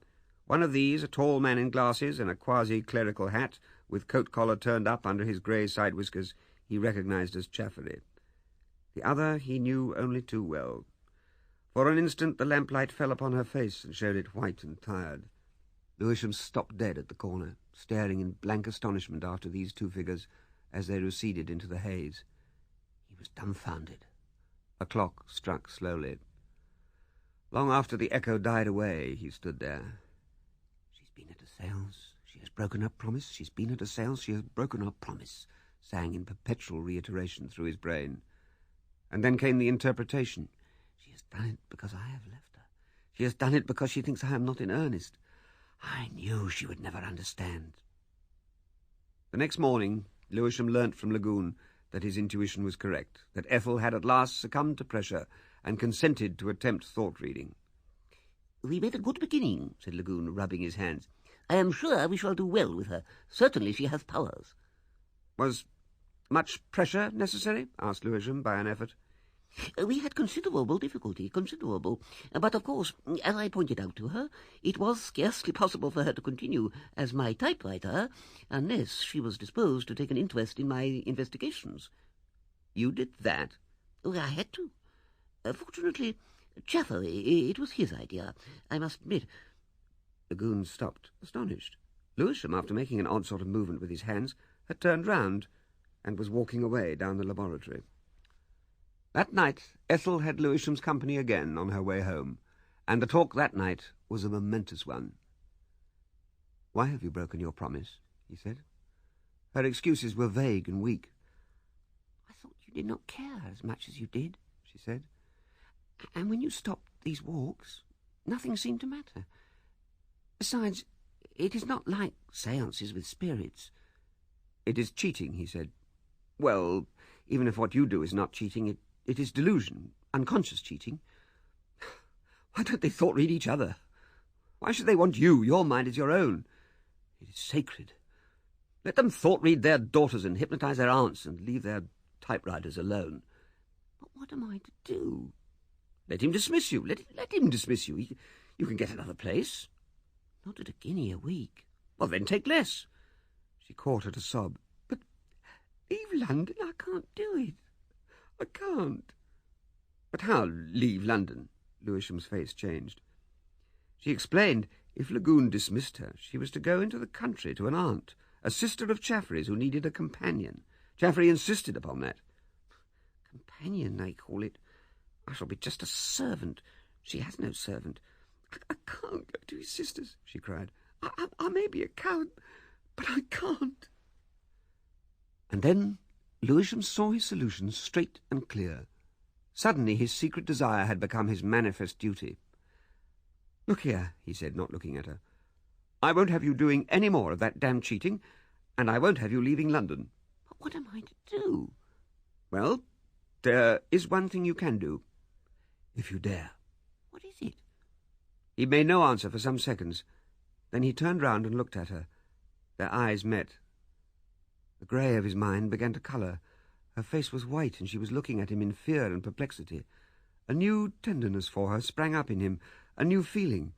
Hitherto he had loved and desired her sweetness and animation, but now she was white and weary-eyed. He felt as though he had forgotten her and suddenly remembered. A great longing came into his mind. "But what is the other thing I can do?" It was strangely hard to say. There came a peculiar sensation in his throat and facial muscles. All the world vanished before that great desire, and he was afraid she would not dare, that she would not take him seriously. "What is it?" she said again. "Don't you see that we can marry?" he said, with the flood of his resolution suddenly strong and steady. Don't you see? That is the only thing for us. We must marry. We may have to wait for years. We may have to wait forever if we wait until life is safe. We may be separated. We may lose one another altogether. Let us fight against it. This is the only way. She looked at him, her face perplexed with this new idea, her heart beating very fast. "We're so young," she said. "But how are we to live? You get a guinea." "I can earn more. I have thought it out. I have money." "You have money?" "Nearly £100. "But we are so young, and my mother—" "We won't ask her. We will ask no one. This is our affair, Ethel. This is our affair. It is not a question of ways and means. Dear one, don't you love me?" She did not grasp his emotional quality. She looked at him with puzzled eyes, still practical, making the suggestion arithmetical. "I could typewrite if I had a machine. I have heard—" "It's not a question of ways and means." "Dare you come with me?" he whispered. Suddenly the world opened out in reality to her, as sometimes it had opened out to her in wistful dreams, and she quailed before it. She dropped her eyes from his. She became a fellow conspirator. "But how?" "I will think how. Trust me." "But I have never thought—" "I could get apartments for us both. It'd be so easy. And think of it. Think of what life would be." "You will come." She looked at him, startled. "You know," she said, "you must know, I would love—" "You will come." "But, dear, if you make me—" "Yes," cried Lewisham triumphantly. "You will come." He glanced round and his voice dropped. "Oh, my dearest, my dearest." His voice sank to an inaudible whisper, but his face was eloquent. Two garrulous, home-going clerks passed opportunely to remind him that his emotions were in a public place. On the following Wednesday afternoon, it was hard upon the botanical examination, Mr. Lewisham was observed by Smithers in the big education library, reading in a volume of the British Encyclopedia. Beside him were the current Whitaker's Almanac, an open notebook, a book from the Contemporary Science series, and the Science and Art Department's directory. Smithers wondered for some minutes what valuable tip for a student in botany might be hidden in Whitaker, and on reaching his lodgings spent some time over the landlady's copy. But really Lewisham was not studying botany, but the art of marriage according to the best authorities. From Whitaker, Lewisham learnt that it would be possible, at a cost of £2, 6 shillings and a penny, to get married within the week at the district registry office. He did little addition sums in the notebook. Afterwards, without needless ostentation, he produced a cheque-book and a deposit book, and proceeded to further arithmetic. He found that he was master of £61, 4 shillings and 7 pence. It had been 100 originally. Allowing £5 for the marriage and moving, this would leave about £56. Plenty. No provision was made for flowers, carriages, or the honeymoon, but there would be a typewriter to buy. Ethel was to do her share. But there was much to see to that afternoon. First of all, he had to discover the district superintendent registrar, and then to find a lodging whither he should take Ethel, their lodging, where they were to live together. At the thought of that new life together that was drawing so near, she came into his head, vivid and near and warm. He found the selection of lodgings a difficult business. The first landlady Lewisham interviewed didn't like ladies. They required such a lot of attendance. The second was of the same mind. The third told Mr. Lewisham he was youngish to be married. The fourth said she only did for single gents. The next landlady sufficed. She was a clean-looking German woman, rather smartly dressed. She had a fringe of flaxen curls and a voluble flow of words, for the most part recognisably English. 15 shillings was her demand for a minute bedroom and a small sitting-room separated by folding doors on the ground floor, and her personal services. Coals were to be 6 pence a kettle, she said, a pretty substitute for scuttle. She had not understood Lewisham to say he was married, but she had no hesitation. 18 shillings, she said imperturbably, paid first day each week. See? Then he went on to Chelsea and interviewed a fatherly gentleman at the vestry offices. The fatherly gentleman was chubby-faced and spectacled, and his manner was sympathetic but businesslike. "And what can I do for you? You wish to be married by licence?" "By licence." "By licence." He opened a book and made neat entries of the particulars. The lady's age?" 21. A very suitable age for a lady." Thursday and Friday, Lewisham passed in exceedingly high spirits. Doubt had vanished from his universe for a space. He wanted to dance along the corridors. He felt curiously irresponsible and threw up an unpleasant sort of humour that pleased nobody. He wished Miss Haydinger many happy returns of the day, apropos of nothing, and he threw a bun across the refreshment room at Smithers and hit one of the art school officials. He added insult to injury by going across the room and asking in an offensively suspicious manner if anyone had seen his bun. The art official said the manners of the science students were getting unbearable and threatened to bring the matter before the refreshment room committee. Lewisham said it was a pity to make such a fuss about a trivial thing, and proposed that the art official should throw his lunch, steak and kidney pudding, across the room at him, Lewisham, and so get immediate satisfaction. In the afternoon, however, Lewisham, to his undying honour, felt acutely ashamed of himself. Miss Haydinger would not speak to him. On Saturday morning he absented himself from the schools, pleading by post a slight indisposition, and took all his earthly goods to the booking office at Vauxhall Station. Chaffery's sister lived near Farnham, and Ethel, dismissed a week since by Lagoon, had started that morning to begin her new slavery. She was to alight either at Farnham or Woking, as opportunity arose, and to return to Vauxhall to meet him, so that Lewisham's vigil on the platform was of indefinite duration. At first he felt the exhilaration of a great adventure, and then, as he paced the long platform, came a philosophical mood, a sense of entire detachment from the world. What a flimsy thing he was. A box of books and a trunk of clothes, some certificates and scraps of paper. Did it matter anything to one human soul save her if he ceased to exist forthwith? And miles away, perhaps, she was also feeling little and lonely. Would she have trouble with her luggage? Suppose her aunt were to come to Farnham Junction to meet her? Suppose someone stole her purse? Suppose she came too late. The marriage was to take place at 2. Suppose she never came at all. After 3 trains in succession had disappointed him, his vague feelings of dread gave place to a profound depression. But she came at last, and it was 23 minutes to 2. He hurried her luggage downstairs, booked it with his own, and in another minute they were in a hansom, their first experience of that species of conveyance, on their way to the vestry office.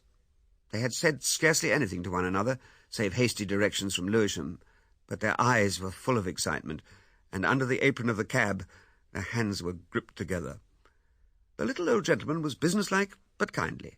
They made their vows to him, to a little black-bearded clerk and a lady who took off an apron in the nether part of the building to attend. The little old gentleman made no long speeches. "You are young people," he said slowly, "and life together is a difficult thing. Be kind to each other." He smiled a little sadly and held out a friendly hand. Ethel's eyes glistened, and she found she could not speak. Then a furtive payment of witnesses, and Lewisham was beside her. His face was radiant. A steady current of workers going home to their half-holiday rest poured along the street. On the steps before them lay a few grains of rice from some more public nuptials. A critical little girl eyed our couple curiously, and made some remark to her ragamuffin friend. "Not them," said the ragamuffin friend. "I've only been asking questions." The ragamuffin friend was no judge of faces. They walked back through the thronged streets to Vauxhall Station, saying little to one another, and there Lewisham recovered their possessions from the booking office and put them aboard a 4-wheeler. His luggage went outside, but the little brown portmanteau containing Ethel's trousseau was small enough to go on the seat in front of them. When our 2 young people found themselves in the cab again, a certain stiffness of manner between them vanished, and there was more squeezing of hands. "Ethel Lewisham," said Lewisham several times, and Ethel reciprocated with "Hubby, dear," and took off her glove to look again, in an ostentatious manner, at a ring. They were resolved that their newly married state should not appear, and with considerable ceremony it was arranged that he should treat her with off-hand brusqueness when they arrived at their lodging. The Teutonic landlady appeared in the passage with an amiable smile, voluble with promises of comfort. Ethel answered Madame Gadot's inquiries with admirable self-possession, followed her through the folding doors, and displayed an intelligent interest in a new spring mattress. Presently the folding doors were closed again. Lewisham hovered about the front room, pulling his moustache and pretending to admire the oleographs, surprised to find himself trembling. He went and stared out of the window, and turned at a sound as Ethel appeared shyly through the folding doors. She was suddenly domestic. Hitherto he had seen her without a hat and jacket, only on one indistinct dramatic occasion. Now she wore a little blouse of soft, dark red material, with a white froth about the wrists and that pretty neck of hers, and her hair was a new wonderland of curls and soft strands. How delicate she looked, and sweet as she stood hesitating there. He took 2 steps and held out his arms. She glanced at the closed door of the room and came flitting towards him. For 3 indelible days, Lewisham's existence was a fabric of fine emotions. Life was too wonderful and beautiful for any doubts or forethought. To be with Ethel was perpetual delight. She astonished this sisterless youngster with 1,000 feminine niceties and refinements. She shamed him for his strength and clumsiness, and the light in her eyes, and the warmth in her heart that lit them. Even to be away from her was a wonder, and in its way delightful. He was no common student. He was a man with a secret life. To part from her on Monday near South Kensington Station and go up Exhibition Road among all the fellows who lived in sordid, lonely lodgings and were boys to his day-old experience. Lewisham's long hours in the laboratory were spent largely in a dreamy meditation. And Ethel, too, had a fine emotional time. She was mistress of a home, their home, together. She shopped and was called ma'am by respectful, good-looking shopmen. She designed meals and disguised her newly wedded state by a series of ingenious prevarications. She wrote a letter that Saturday evening to her mother. Lewisham had helped her to write it, making a sort of proclamation of her heroic departure and promising a speedy visit.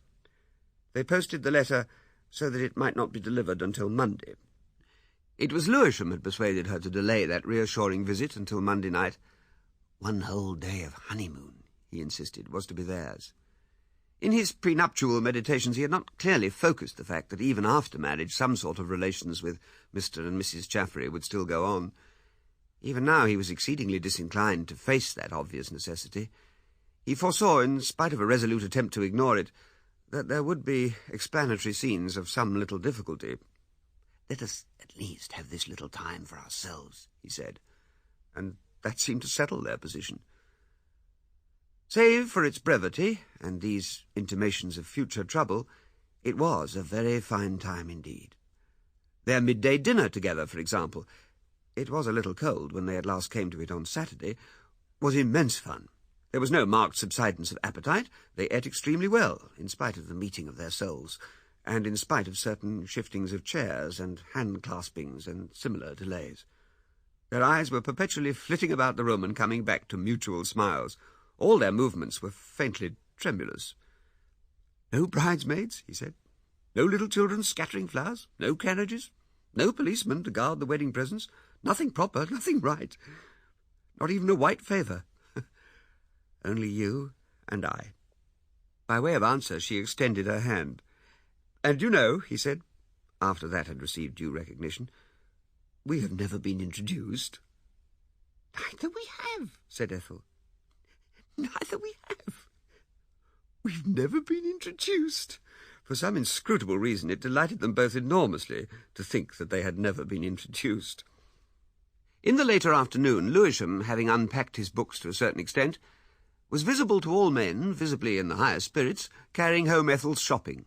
There were parcels and cones in blue, and parcels in rough grey paper, and a bag of confectionery, and out of one of the side pockets of his overcoat the tail of a haddock protruded from its paper. Under such magnificent sanctions, and amid such ignoble circumstances, did this honeymoon. On Sunday evening they went for a long rambling walk through the quiet streets, coming out at last into Hyde Park. The early spring night was mild and clear, and the kindly moonlight was about them. They went to the bridge and looked down the Serpentine, with the little lights of Paddington yellow and remote. They stood there, dim little figures, and very close together. They whispered and became silent. Presently it seemed that something passed, and Lewisham began talking in his magnificent vein. "We are fighting the world," he said, finding great satisfaction in the thought. "All the world is against us, and we are fighting it all." "We will not be beaten," said Ethel. "How could we be beaten together?" said Lewisham. "For you, I would fight 12 worlds." It seemed a very sweet and noble thing to them, under the sympathetic moonlight, almost indeed too easy for their courage, to be merely fighting the world. "You haven't been married very long," said Madame Gadow, with an insinuating smile, when she readmitted Ethel on Monday morning, after Lewisham had been swallowed up by the schools. "No, I haven't very long," admitted Ethel. "You are very happy," said Madame Gadow, and sighed. "I was very happy," said Madame Gadow.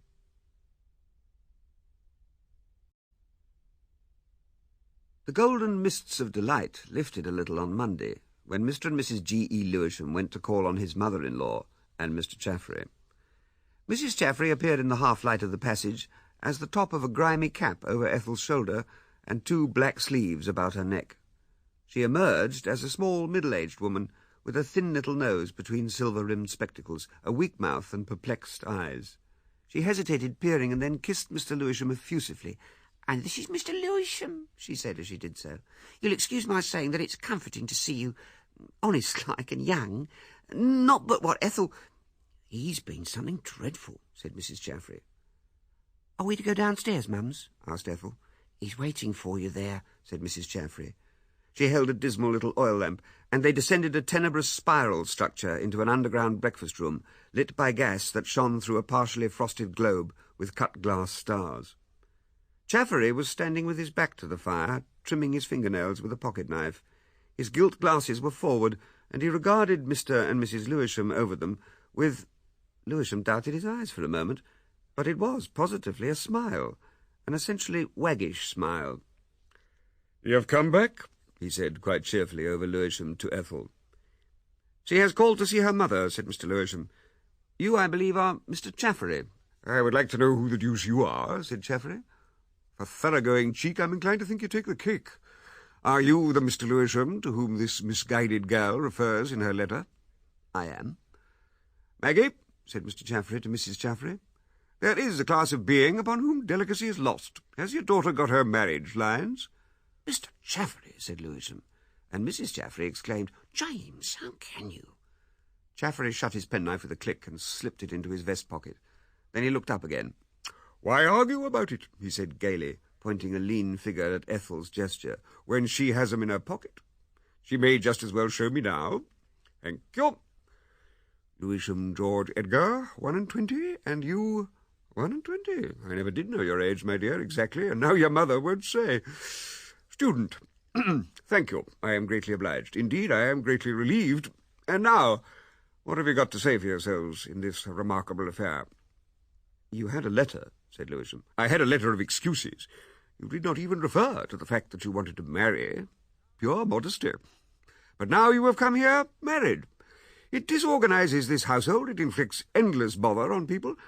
But never you mind that. I am not blaming you. Nature's to blame. Neither of you know what you're in for yet. Ethel, my dear, just put your husband's hat and stick behind the door.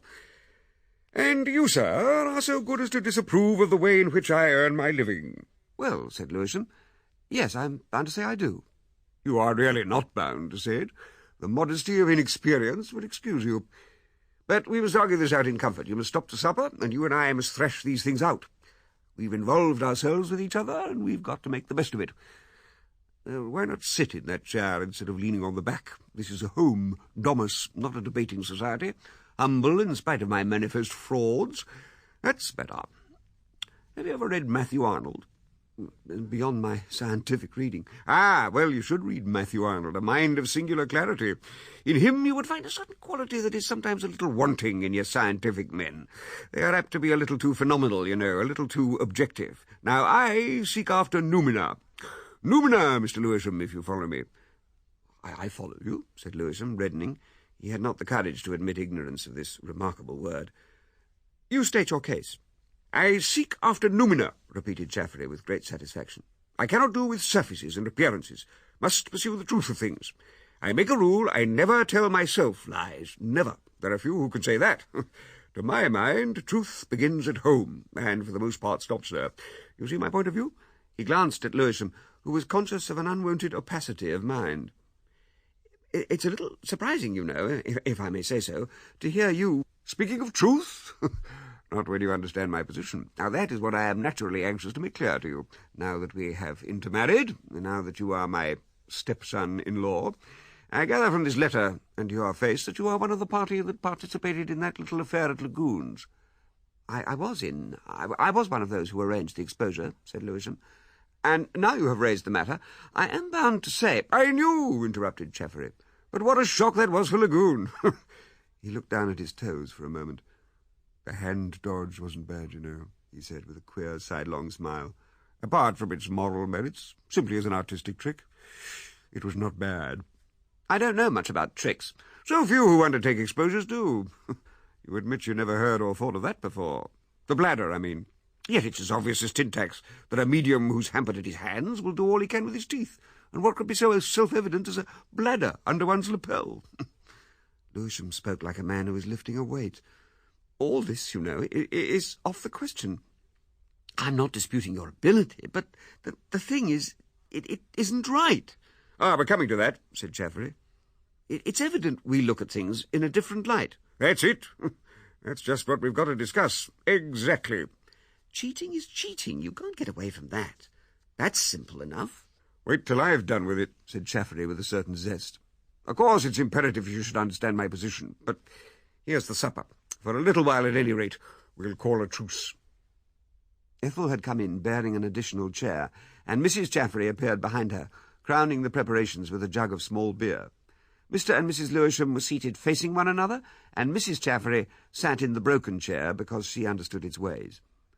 For a time the conversation languished. Mrs. Chaffery asked Ethel formal questions about their lodgings, and Ethel's answers were buoyant. You must come and have tea one day, said Ethel, not waiting for Lewisham's endorsement, and see it all. Chaffery astonished Lewisham by suddenly displaying a complete acquaintance with his status as a South Kensington teacher in training.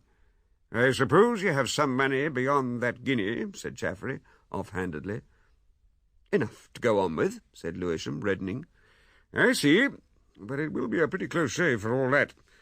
Well, as many a deserving man has to do with less. And after a pause, he asked Lewisham to pass the beer.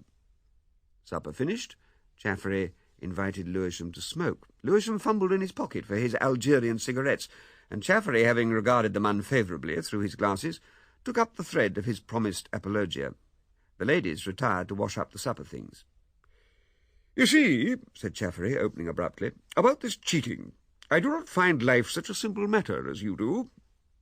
I don't find life simple, said Lewisham, but I do think there's a right and a wrong in things, and I don't think that spiritualistic cheating is right. Let us thrash the matter out, said Chaffery, crossing his legs. Most respectable positions in the world are tainted with the fraud of our social conditions. If they were not tainted with fraud, they would not be respectable. And here is my position. Since all ways of life are tainted with fraud, since to live and speak the truth is beyond human strength and courage, as one finds it, is it not better for a man that he engages in some straightforward, comparatively harmless cheating than if he risks his mental integrity in some ambiguous position and falls at last into self-deception and self-righteousness? Mr. Lewisham pulled at his moustache. And after all, these worthy people do not suffer so greatly. If I did not take their money, some other impostor would. At worst, I am a sort of latter-day Robin Hood. I take from the rich according to their income. I don't give to the poor, certainly. I don't get enough. But there are other good works. Many a poor weakling have I comforted with lies, great thumping, silly lies about the grave. That's all very well, began Lewisham, But on your principles, you might do almost anything." "Precisely," said Chaffery. "But—" Lewisham took a moment to think. "Anyhow," he said, "I don't agree with this cheating. In spite of what you say, I hold to what I said in my letter. Ethel's connection with all these things is at an end." "Ethel is yours," said Chaffery. "Ethel is yours," he repeated after an interval, and added pensively, "to keep." At the door, Mrs. Chaffery kissed Lewisham an effusive goodbye and told Ethel she really believed it was all for the best. On the way home, Lewisham was thoughtful and preoccupied. The problem of Chaffery assumed enormous proportions. "Your stepfather is a little hard to follow," he said at last, sitting on the bed and taking off one boot. "He's dodgy. He's so confoundedly dodgy. Of course, all that he said was wrong, quite wrong. Right is right, and cheating is cheating, whatever you say about it." On Saturday, Lewisham was first through the folding doors. In a moment he reappeared with a document extended. "I say," he said, "just look here."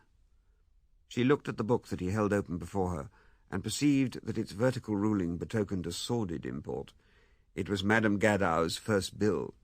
Ethel took it out of his hand and examined it closer. It looked no smaller, closer. The overcharges were scandalous. That document, I take it, was the end of Mr. Lewisham's informal honeymoon. Disregarding the extraordinary expenditure on the marriage and the by no means final few little things Ethel had bought, outgoings exceeded income by £2 and more, and a brief excursion into arithmetic will demonstrate that in 25 weeks the balance of the account would be nothing. These details are tiresome and disagreeable, no doubt, to the refined reader, but just imagine how much more disagreeable they were to Mr. Lewisham, trudging meditative to the schools. You will understand his slipping out of the laboratory and betaking himself to the educational reading room and a pile of current periodicals. Lewisham's investigations were twofold. He wanted to discover some way of adding materially to that weekly guinea by his own exertions, and he wanted to learn the conditions of the market for typewriting. His ideas of his own possibilities were youthful, or he would not have spent time in noting the conditions of application for a vacant professorship in physics at the Melbourne University. There was also a vacant curatorship in the Museum of Eton College. The typewriting business was less varied and more definite. It was evident that Ethel's contributions to the household expenses would be by no means despicable, 30 shillings a week, perhaps. Lewisham was naturally elated at this discovery. He saw that a great number of typewriters advertised themselves in the literary papers. It was evident Ethel must also advertise. He returned to his lodgings in a hopeful mood, with quite a bundle of memoranda of possible employments. He spent 5 shillings in stamps on the way. They spent the evening in writing and copying a number of letters, addressing envelopes and enclosing stamps. There were optimistic moments. "Melbourne's a fine city," said Lewisham, "and we should have a glorious voyage out." The advertisement for typewriting in the Athenaeum troubled his conscience a little. After he had copied out his draft, fine and large, he saw the notes she had written out for him. Her handwriting was still round and boyish, but her punctuation was confined to the erratic comma and the dash, and there was a disposition to spell the imperfectly legible along the line of least resistance. They sat at this business quite late, heedless of the examination in botany that came on the morrow. It was very bright and cosy in their little room, with their fire burning, the gas lit and the curtains drawn, and the number of applications they had written made them hopeful. She was flushed and enthusiastic, now flitting about the room, now coming close to him and leaning over him to see what he had done. At Lewisham's request, she got him the envelopes from the chest of drawers. "You are a help to a chap," said Lewisham, leaning back from the table. "Really?" she cried. "Really? Am I really a help?" Lewisham's face and gesture were all assent. She gave a little cry of delight, stood for a moment, and then, by way of practical demonstration of her unflinching helpfulness, hurried round the table towards him, with arms extended. Lewisham, partially embraced, pushed his chair back with his disengaged arm, so that she might sit on his knee. Who could doubt that she was a help?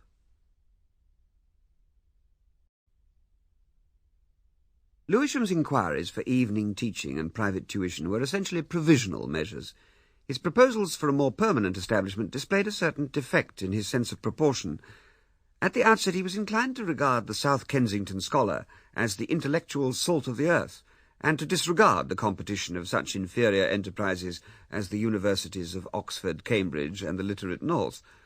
But the scholastic agents to whom he went on the following Saturday did much in a quiet way to disabuse his mind. Mr. Blendersham's chief assistant in the grimy little office in Oxford Street cleared up the matter so vigorously that Lewisham was angered. "I say, 1 and 20, no degree, no games, 2 years' experience as junior, wants a headmastership of an endowed school." Mr. Blendersham stared at Lewisham for a moment. "What's he done in the way of certificates?" asked Mr. Blendersham of the assistant. The assistant read a list of ologies and ographies. 50 resident, said Mr. Blendersham concisely. "That's your figure. 60 if you're lucky." "What?" said Mr. Lewisham. "Not enough for you?" "Not nearly. You can get a Cambridge graduate for 80 resident, and grateful," said Mr. Blendersham. "Not married, by any chance?" said the assistant suddenly, after an attentive study of Lewisham's face. "Well, Lewisham met Mr. Blendersham's eye. "Yes," he said. The assistant was briefly unprintable. "Lord, you'll have to keep that dark," said Mr. Blendersham. "If I was you, I'd go on and get my degree, now you're so near it. You'll stand a better chance." "The fact is," said Lewisham slowly and looking at his boot toes, "I must be doing something while I'm getting my degree." The assistant whistled softly. "I might get you a visiting job, perhaps," said Mr. Blendersham speculatively. "Just read me those items again, Binks." He listened attentively. "Objects to religious teaching, eh?" He stopped the reading by a gesture. "That's nonsense. You won't get a place in any middle-class school in England if you object to religious teaching. Say nothing about it." "But if I'm asked, Church of England." "But," said Mr. Lewisham, "it's lying." "Legal fiction," said Mr. Blendersham. "Everyone understands. If you don't do that, my dear chap, we can't do anything for you. It's journalism or London docks. Well, considering your experience, say docks." Lewisham's face flushed irregularly. I won't promise to tell lies if I'm asked," he said. I can't do that." "Scratch it out," said Blendersham to the clerk. "You needn't mention it. Then you don't say you can teach drawing?" "I can't," said Lewisham. "You just give out the copies," said Blendersham, "and take care they don't see you draw, you know." "But that's not teaching drawing." "It's what's understood by it in this country," said Mr. Blendersham. "Put down drawing. Then there's shorthand." "Here, I say," said Lewisham. "There's shorthand, French, bookkeeping, commercial geography, land measuring, but I can't teach any of those things." "Look here," said Blendersham, and paused. "Has your wife or you got a private income?" "No," said Lewisham. "Well?" "But they will find me out," said Lewisham. Blendersham smiled. "It's not so much ability as willingness to teach, you know. And they won't find you out. The sort of schoolmaster we deal with can't find anything out. He can't teach any of the things himself, and consequently he doesn't believe they can be taught. But he puts them on his prospectus, you know, and he wants them on his timetable."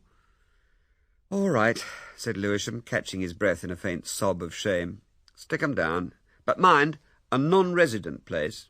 The assistant made a noise, something between a whistle and the word fee.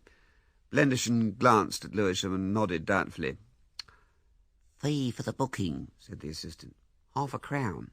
Postage in advance, £0.50. "Living in London?" asked Blendersham. "Yes," said the clerk. "Oh, that's all right," said Mr. Blendersham. "We won't say anything about the postage in that case. Of course, it's the off-season. You mustn't expect anything at present very much. Sometimes there's a shift or so at Easter.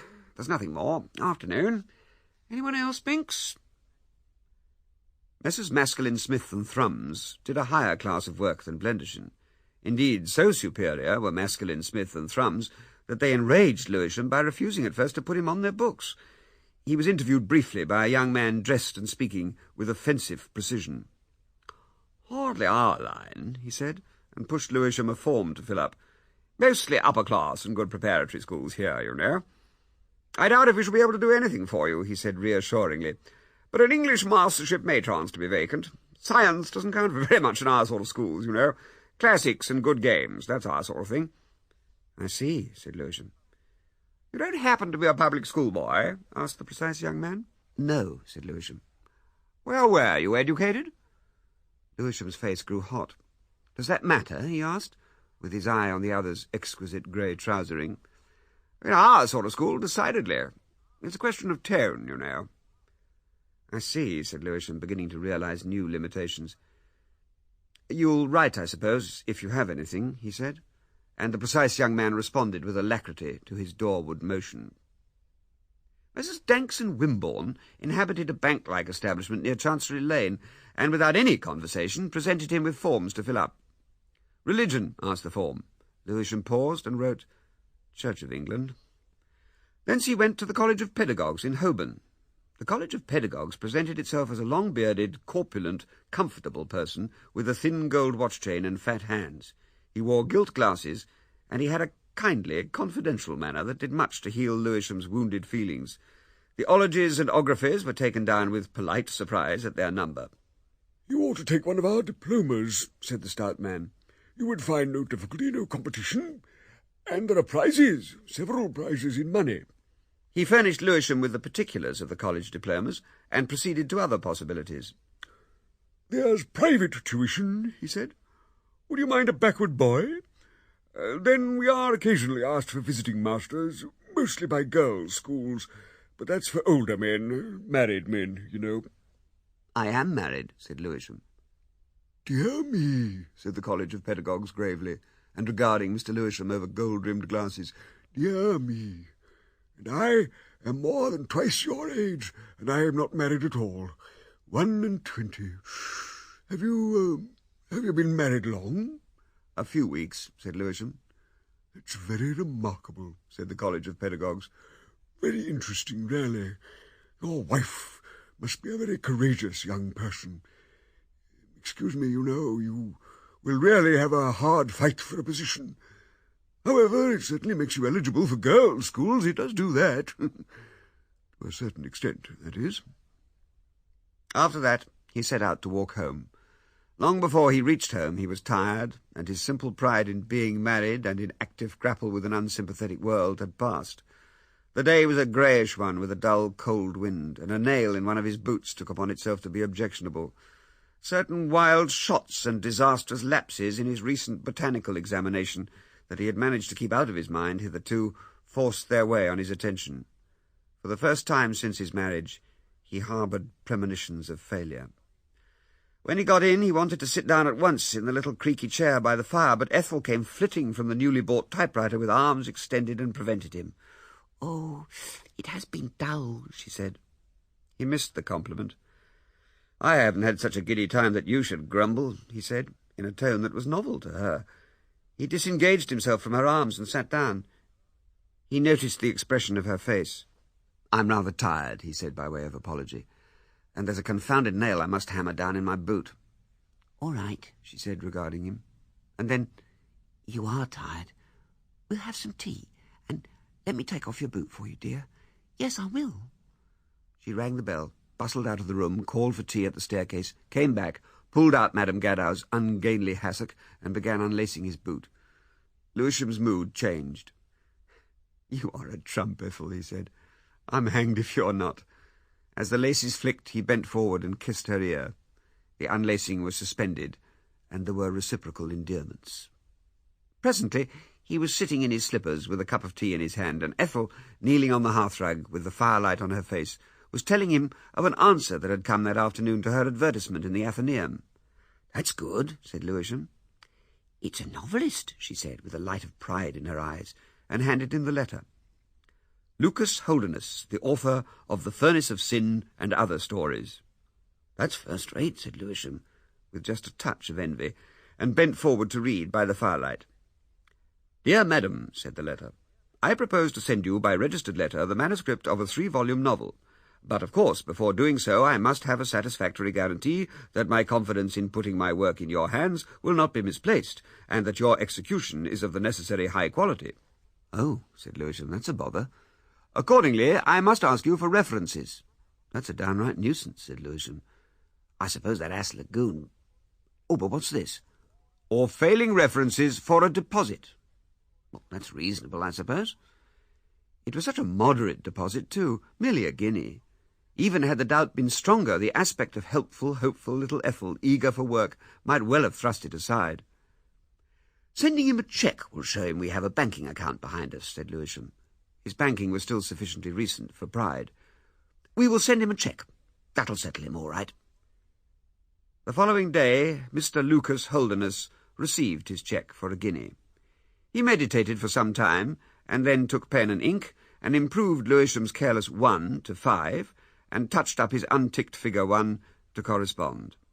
And the reader of this story, like the Lewishams, hears of him no more.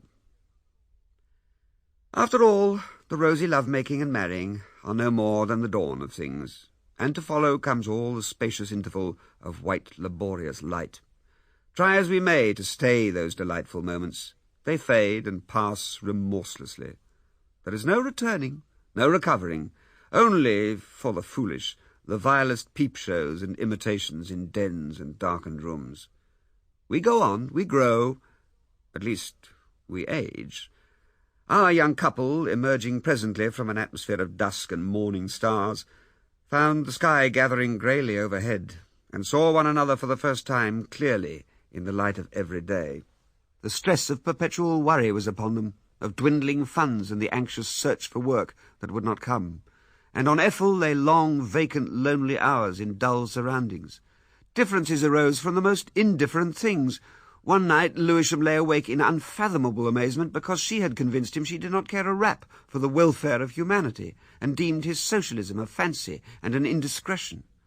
And one Sunday afternoon they started for a walk under the pleasantest auspices, and returned flushed and angry, satire and retort flying free, on the score of the social conventions in Ethel's novelettes. These encounters, indeed, were mere skirmishes for the most part, and the silences and embarrassments that followed ended sooner or later in a making-up, tacit or definite, though once or twice this making-up only reopened the healing wound.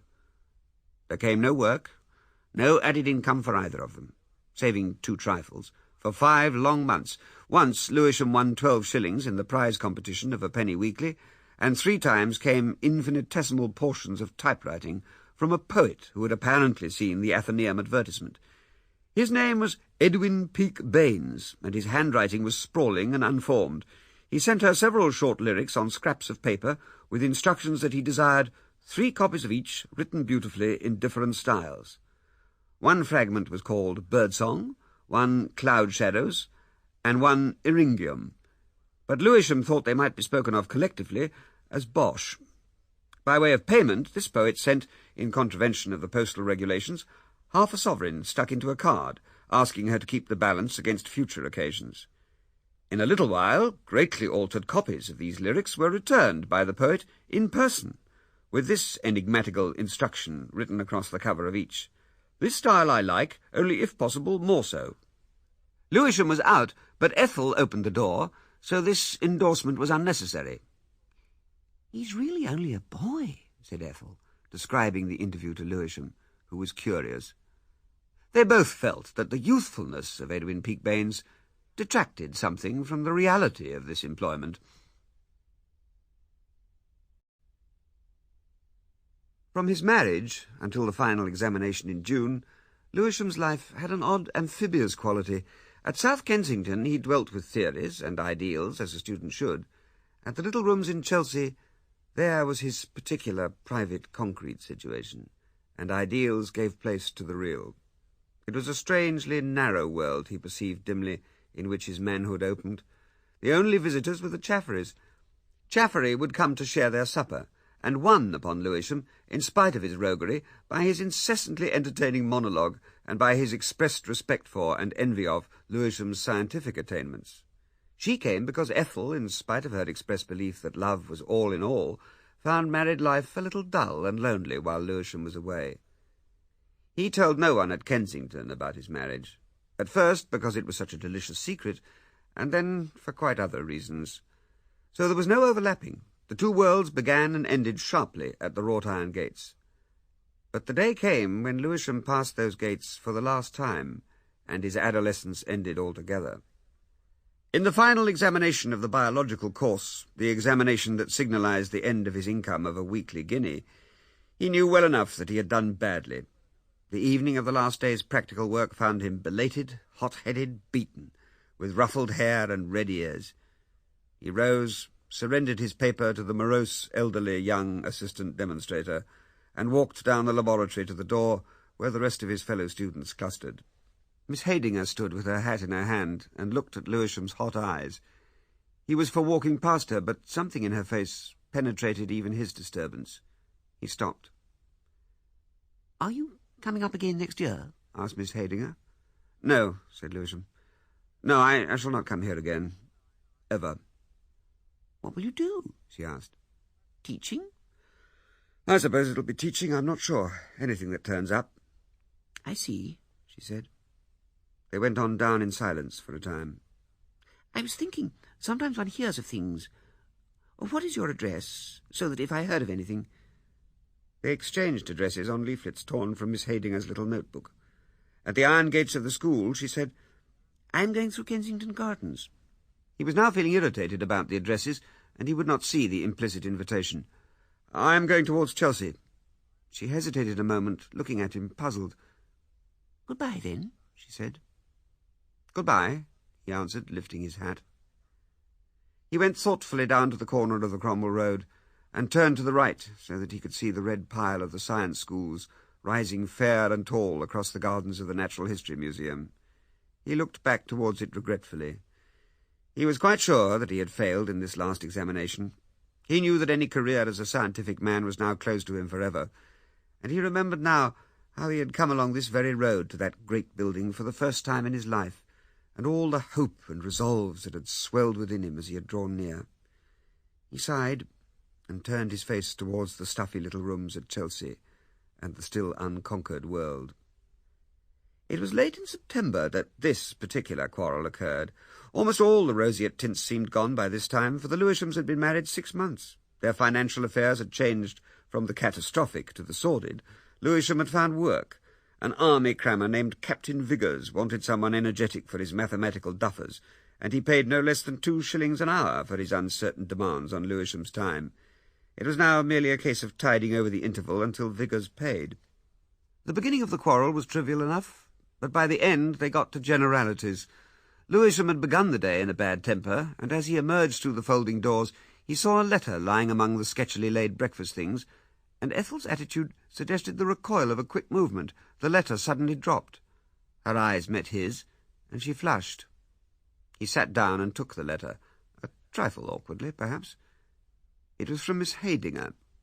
He hesitated with it halfway to his pocket, then decided to open it. The breakfast was already over when the quarrel began. Lewisham's morning was vacant, and he proposed to occupy it in the revision of certain notes bearing upon Sandhurst science. Unhappily, the search for his notebook brought him into collision with the accumulation of Ethel's novelettes. "These things are everywhere," he said, after a gust of vehement handling. "I wish you'd tidy them up sometimes." Ethel turned. "If I put those things away," she said, "you'd only say I'd hidden them. What's the good of trying to please you?" "None, apparently." Ethel's cheeks glowed, and her eyes were bright with unshed tears. "Nothing I can do ever does please you, since that Miss Haydinger began to write to you." Something like astonishment took them both. Hitherto it had been a convention that she knew nothing of the existence of Miss Haydinger. "How did you know it was Miss Haydinger?" Ethel's voice took upon itself the quality of tears. "I wasn't meant to know, was I?" she said. "You mean you think—" "Yes, I do." For a brief interval Lewisham stared at the issue she had laid bare. A surging, irrational rage seized upon him. "Jealousy!" he cried. "Jealousy! Just as though Can't I have letters about things you don't understand, that you won't understand?" "You never give me a chance to understand." "Don't I?" "No." "Why? At first I was always trying. Socialism, religion, all those things. But you don't care. You won't care. And because I've got a friend—" "Friend?" "Yes, friend." "Why? You hide her letters." "Because I tell you, you wouldn't understand what they were about. You're jealous, and that's the end of the matter." "Well, who wouldn't be jealous?" He gesticulated forcibly. "This can't go on," he cried. "This can't go on. How can I work? How can I do anything? I meant to work this morning. I meant to look up the notes, instead of which you start a quarrel." The gross injustice raised Ethel's voice to an outcry. "I didn't start the quarrel." The only response to this was to shout, and Lewisham shouted. "You start a quarrel," he repeated. "How can one stop in a house like this? I shall go out. I shall go to Kensington and work there." He perceived himself wordless, and Ethel was about to speak. Instant action was necessary. He perceived Huxley's vertebrata upon the side table. He clutched it, swayed it through a momentous arc, hurled it violently into an empty fireplace. He hesitated with the door half closed, then opened it wide and slammed it vehemently. He went striding, heedless of his direction, through the streets dotted with intent people hurrying to work, and presently habit turned his feet towards the Brompton Road. For a time, save for a rebellious ingredient of wonder at the back of his mind, he kept his anger white and pure. Why had he married her, was the text to which he clung. Why, in the name of destiny, had he married her? But anyhow, he had said the decisive thing. He would not stand it. It must end. He was very careful to avoid inquiring what it was he would not stand. He entered the museum and passed beneath the gallery of old iron on his way to the education library. The vacant array of tables, the bays of attendant books, had a quality of refuge. So much for Lewisham in the morning. Long before midday, all the vigour of his wrath was gone, all his passionate conviction of Ethel's unworthiness. What on earth had it all been about? He made a last effort to indict her, to show that she was entirely to blame. But now these accusations faded like smoke as he put them forth. Was it, after all, just possible that in some degree he himself, rather, was the chief person to blame? It was instantly as if he had been aware of that all the time. His mood sank for a space to the quality of groaning. He implicated her now at most as his partner in their failure. What a mess we have made of things, was his new motif. What a mess. He knew love now for what it was, knew it for something more ancient and more imperative than reason. He knew now that he loved her, and his recent rage, his hostility, his condemnation of her seemed to him the reign of some exterior influence in his mind. But how to get back to the old footing? How to efface the things he'd said, the things that had been done? Could they get back? For a moment he faced a new possibility. Suppose they could not get back. Suppose the mischief was done. But we must, said Lewisham, we must. He perceived clearly that this was no business of reasoned apologies. He must begin again. He must get back to emotion. He must thrust back the overwhelming pressure of everyday stresses and necessities that was crushing all the warmth and colour from their lives. But how? How? For now he was assured he loved her still, with all his heart. And suddenly came a florist's window, and in the centre of it a glorious heap of roses. Then he perceived, as though it was altogether self-evident, what he had to do. This was the note he had to strike, among other things because it would repudiate the accursed worship of pinching self-restraint that was one of the incessant stresses between them. He had, he knew, a sovereign in his pocket. He went in. He emerged again with only a few small silver coins remaining out of the sovereign he had changed. The roses were to go to Ethel, properly packed. They were to be delivered according to his express directions at 6 o'clock. 6 o'clock, Lewisham had reiterated very earnestly. We quite understand, the young lady in black had said, and had pretended to be unable to conceal a smile. We are quite accustomed to sending out flowers. When Lewisham returned from Vigours, it was already nearly 7. He entered the house with a beating heart. He had expected to find Ethel excited, the roses displayed. But her face was white and jaded. He was balked. He went into the sitting-room, and there were no roses to be seen. He was obliged to ask, though he was certain of the answer. Has nothing come? Ethel looked at him. No, she said slowly. Nothing has come. He tried to think of something to say that might bridge the distance between them, but he could think of nothing. He must wait until the roses came.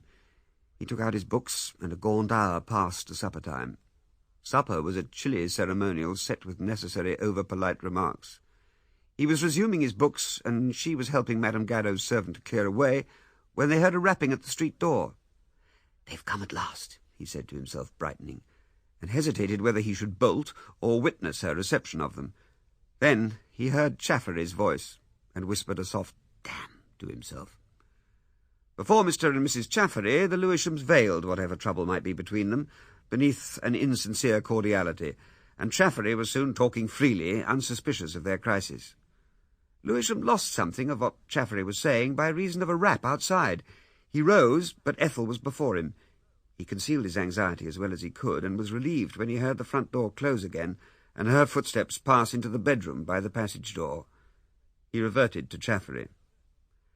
Ethel returned through the folding doors.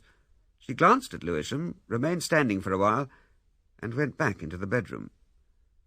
Chaffery proceeded to expatiate on the transitory nature of passion and all glorious and acute experiences. Whole passages of that discourse Lewisham did not hear, so intent was he upon those roses.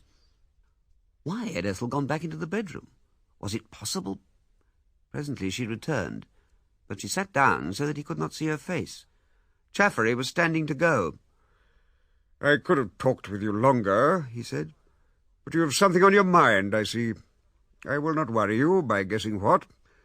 Some day you will remember." He said no more, but laid his hand on Lewisham's shoulder. One might almost fancy he was offended at something. At any other time Lewisham might have been propitiatory, but now he offered no apology. Chaffery turned to Ethel and looked at her curiously for a moment. "Goodbye," he said, holding out his hand to her. On the doorstep, Chaffery regarded Lewisham with the same curious look, and seemed to weigh some remark. "Goodbye," he said at last, with something in his manner that kept Lewisham at the door for a moment, looking after his stepfather's receding figure. But immediately the roses were uppermost again. When he re-entered the living-room, he found Ethel sitting in the armchair with a novelette that hid her face. He stared at her, full of questions. After all, then, they had not come. Now he was intensely angry with the ineffable young shopwoman in black.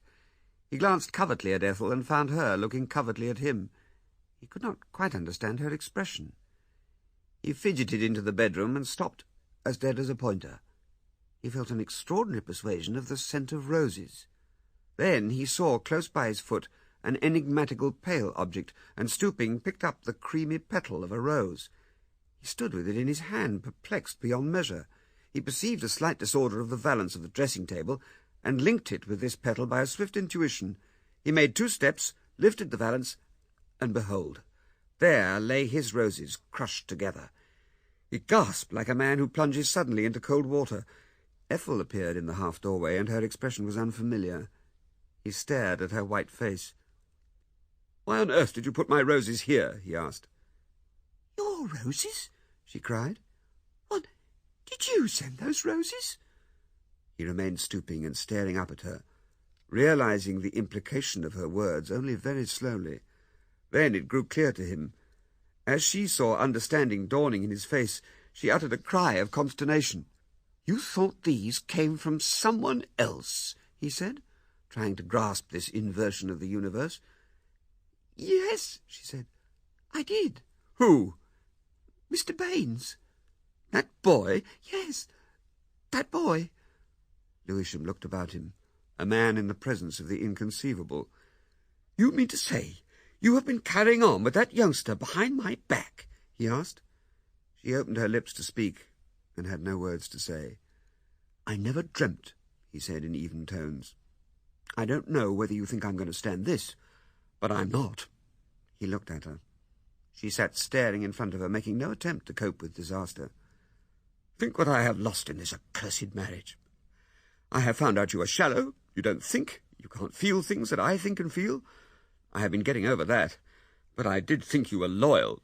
"I am loyal," she cried. Then she began sobbing. I'm as loyal as you, anyhow," she said. For a moment Lewisham was aghast. Then he perceived he must ignore that argument. "You have deceived me. And I tell you," he began to gesticulate, "no woman shall make me that sort of a fool, whatever else. We are married, but I don't care if we were married 500 times. I won't stop with a woman who takes flowers from another man." "I didn't take them," said Ethel.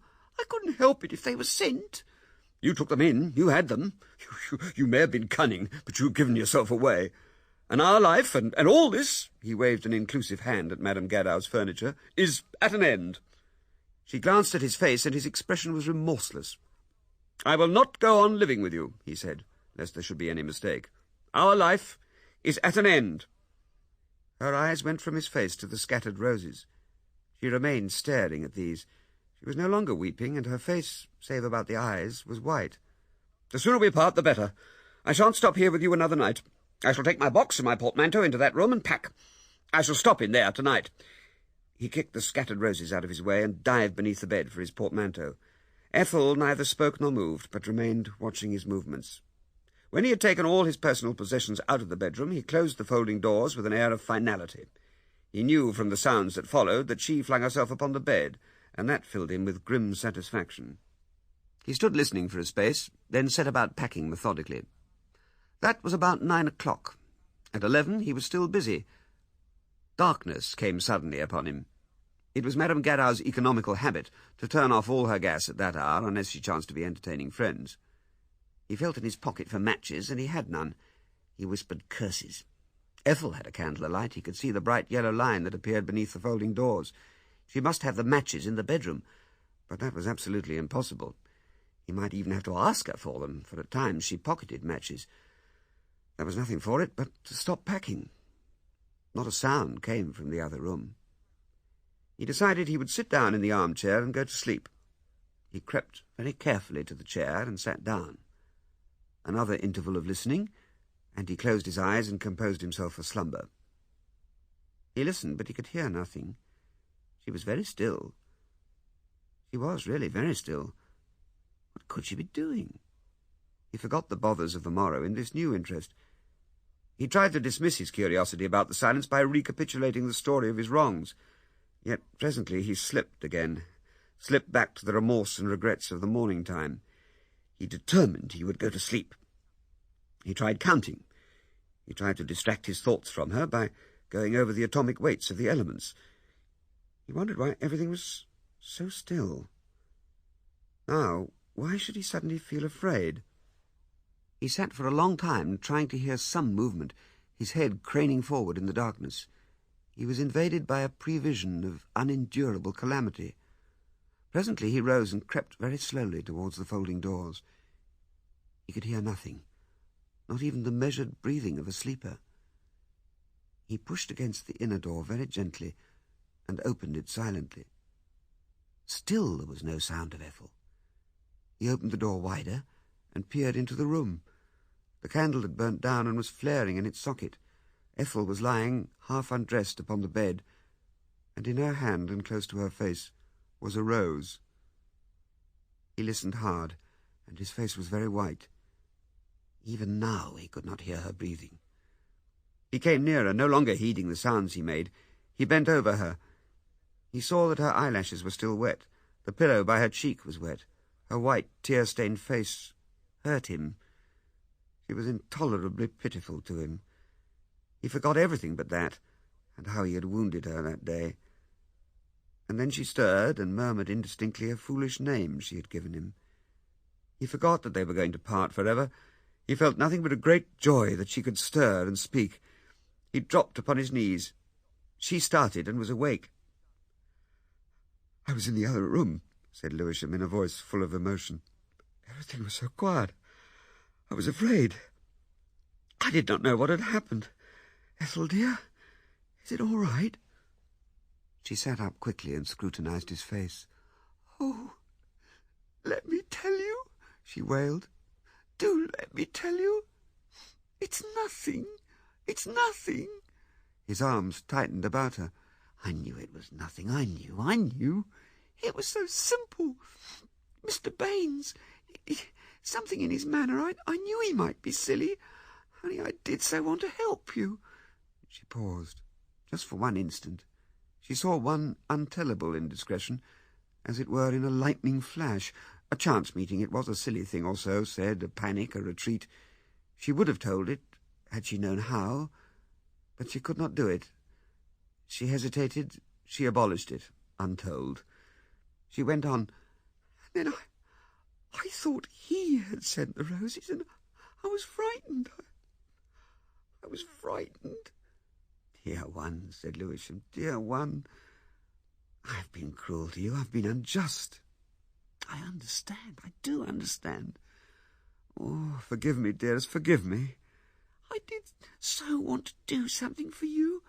It was all I could do, that little money, and then you were angry. I thought you didn't love me any more because I didn't understand your work, and that Miss Haydinger. Oh, it was hard. Dear one, said Lewisham, I do not care your little finger for Miss Haydinger. I know how I hamper you, but if you will help me, oh, I would work, I would study, I would do all I could to understand. He took her suddenly into his arms and kissed her. What? I know I'm stupid, she said. You're not. It's I have been stupid. I've been unkind, unreasonable. All today it's been dreadful. He stopped. They sat clinging to one another. I do love you, she said presently with her arms about him. Oh, I do. I do. I love you. He drew her closer to him. He kissed her neck. She pressed to him. Their lips met. The expiring candle streamed up into a tall flame, flickered, and was suddenly extinguished. The air was heavy with the scent of roses. On Tuesday, Lewisham returned from Vigours at 5 and discovered Mrs. Chaffery and Ethel in tears. He was fagged and rather anxious for some tea, but the news they had for him drove tea out of his head altogether. "He's gone," said Ethel. "Who's gone? What? Not Chaffery?" Mrs. Chaffery, with a keen eye to Lewisham's behaviour, nodded tearfully over an experienced handkerchief. Ethel handed him a letter. Mrs. Chaffery had come upon it in the case of her 8-day clock, when the time to wind it came round. Chaffery, it seemed, had not been home since Saturday night. The letter was an open one, addressed to Lewisham, a long, rambling, would-be clever letter. It had been written some hours before Chaffery's last visit. "The inordinate stupidity of that man Lagoon is driving me out of the country," Lewisham saw. "I shall miss our long, refreshing chats. You would find me out, and I could open my mind. I am sorry to part from Ethel also, but thank heaven she has you to look to, and indeed they both have you to look to, although the both may be a new light to you." Lewisham growled, went from page 1 to page 3, conscious of their both looking to him now. "My life at Clapham," continued the letter, "has irked me for some time, and to tell you the truth, the spectacle of your vigorous young happiness, you are having a very good time, you know, fighting the world, reminded me of the passing years. I long to see more of men and cities. I begin late, I know, to live my own life, bald as I am and grey-whiskered, but better late than never. There are things, I touch upon them lightly, that will presently astonish Lagoon." Lewisham became more attentive. "I marvel at that man, grubbing, hungry for marvels, amidst the almost incredibly marvellous. What can be the nature of a man who gapes after poltergeists, with the miracle of his own silly existence nearer to him than breathing and closer than hands and feet? What is he for, that he should wonder at poltergeists?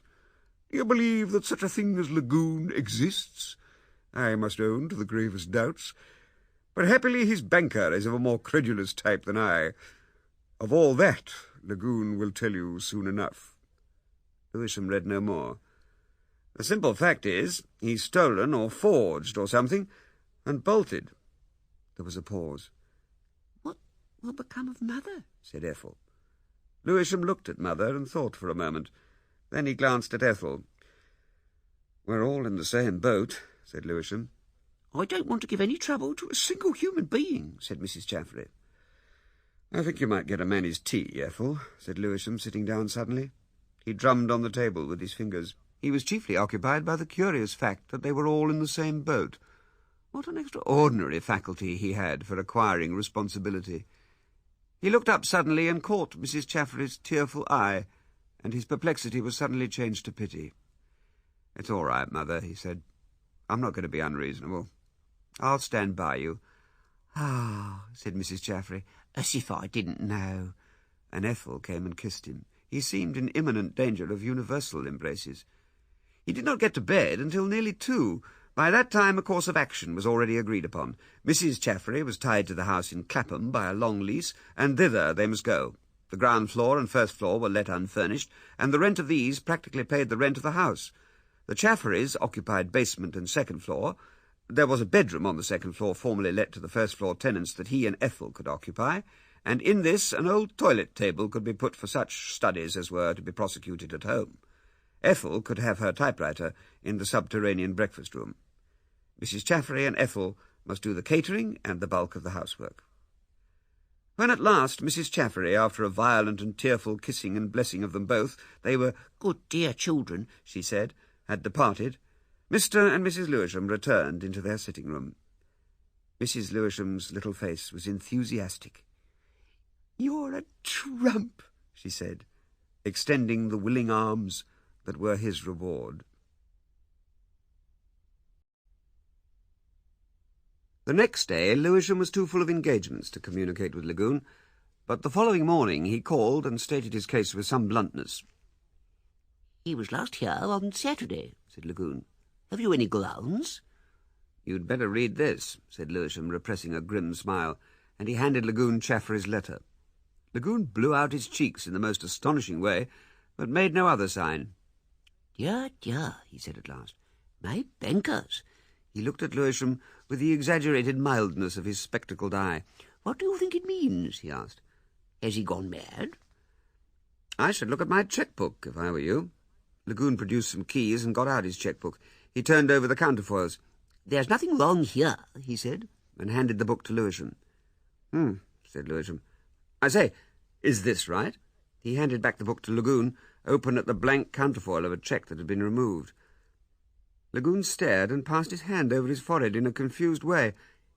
"I can't see this," he said. Lewisham had never heard of post-hypnotic suggestion, and he stood incredulous. "You can't see that?" he said. "What nonsense!" "I can't see it," repeated Lagoon. "But look here. Can you see this counterfoil?" "Plainly," said Lagoon. "Can you read the number?" 5,279.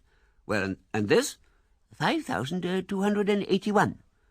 "Well, where's 5,280? Lagoon began to look uncomfortable. "Surely," he said, "he has not. Will you read it out, the cheque, the counterfoil, I mean, that I am unable to see?" "It's blank," said Lewisham with an irresistible grin.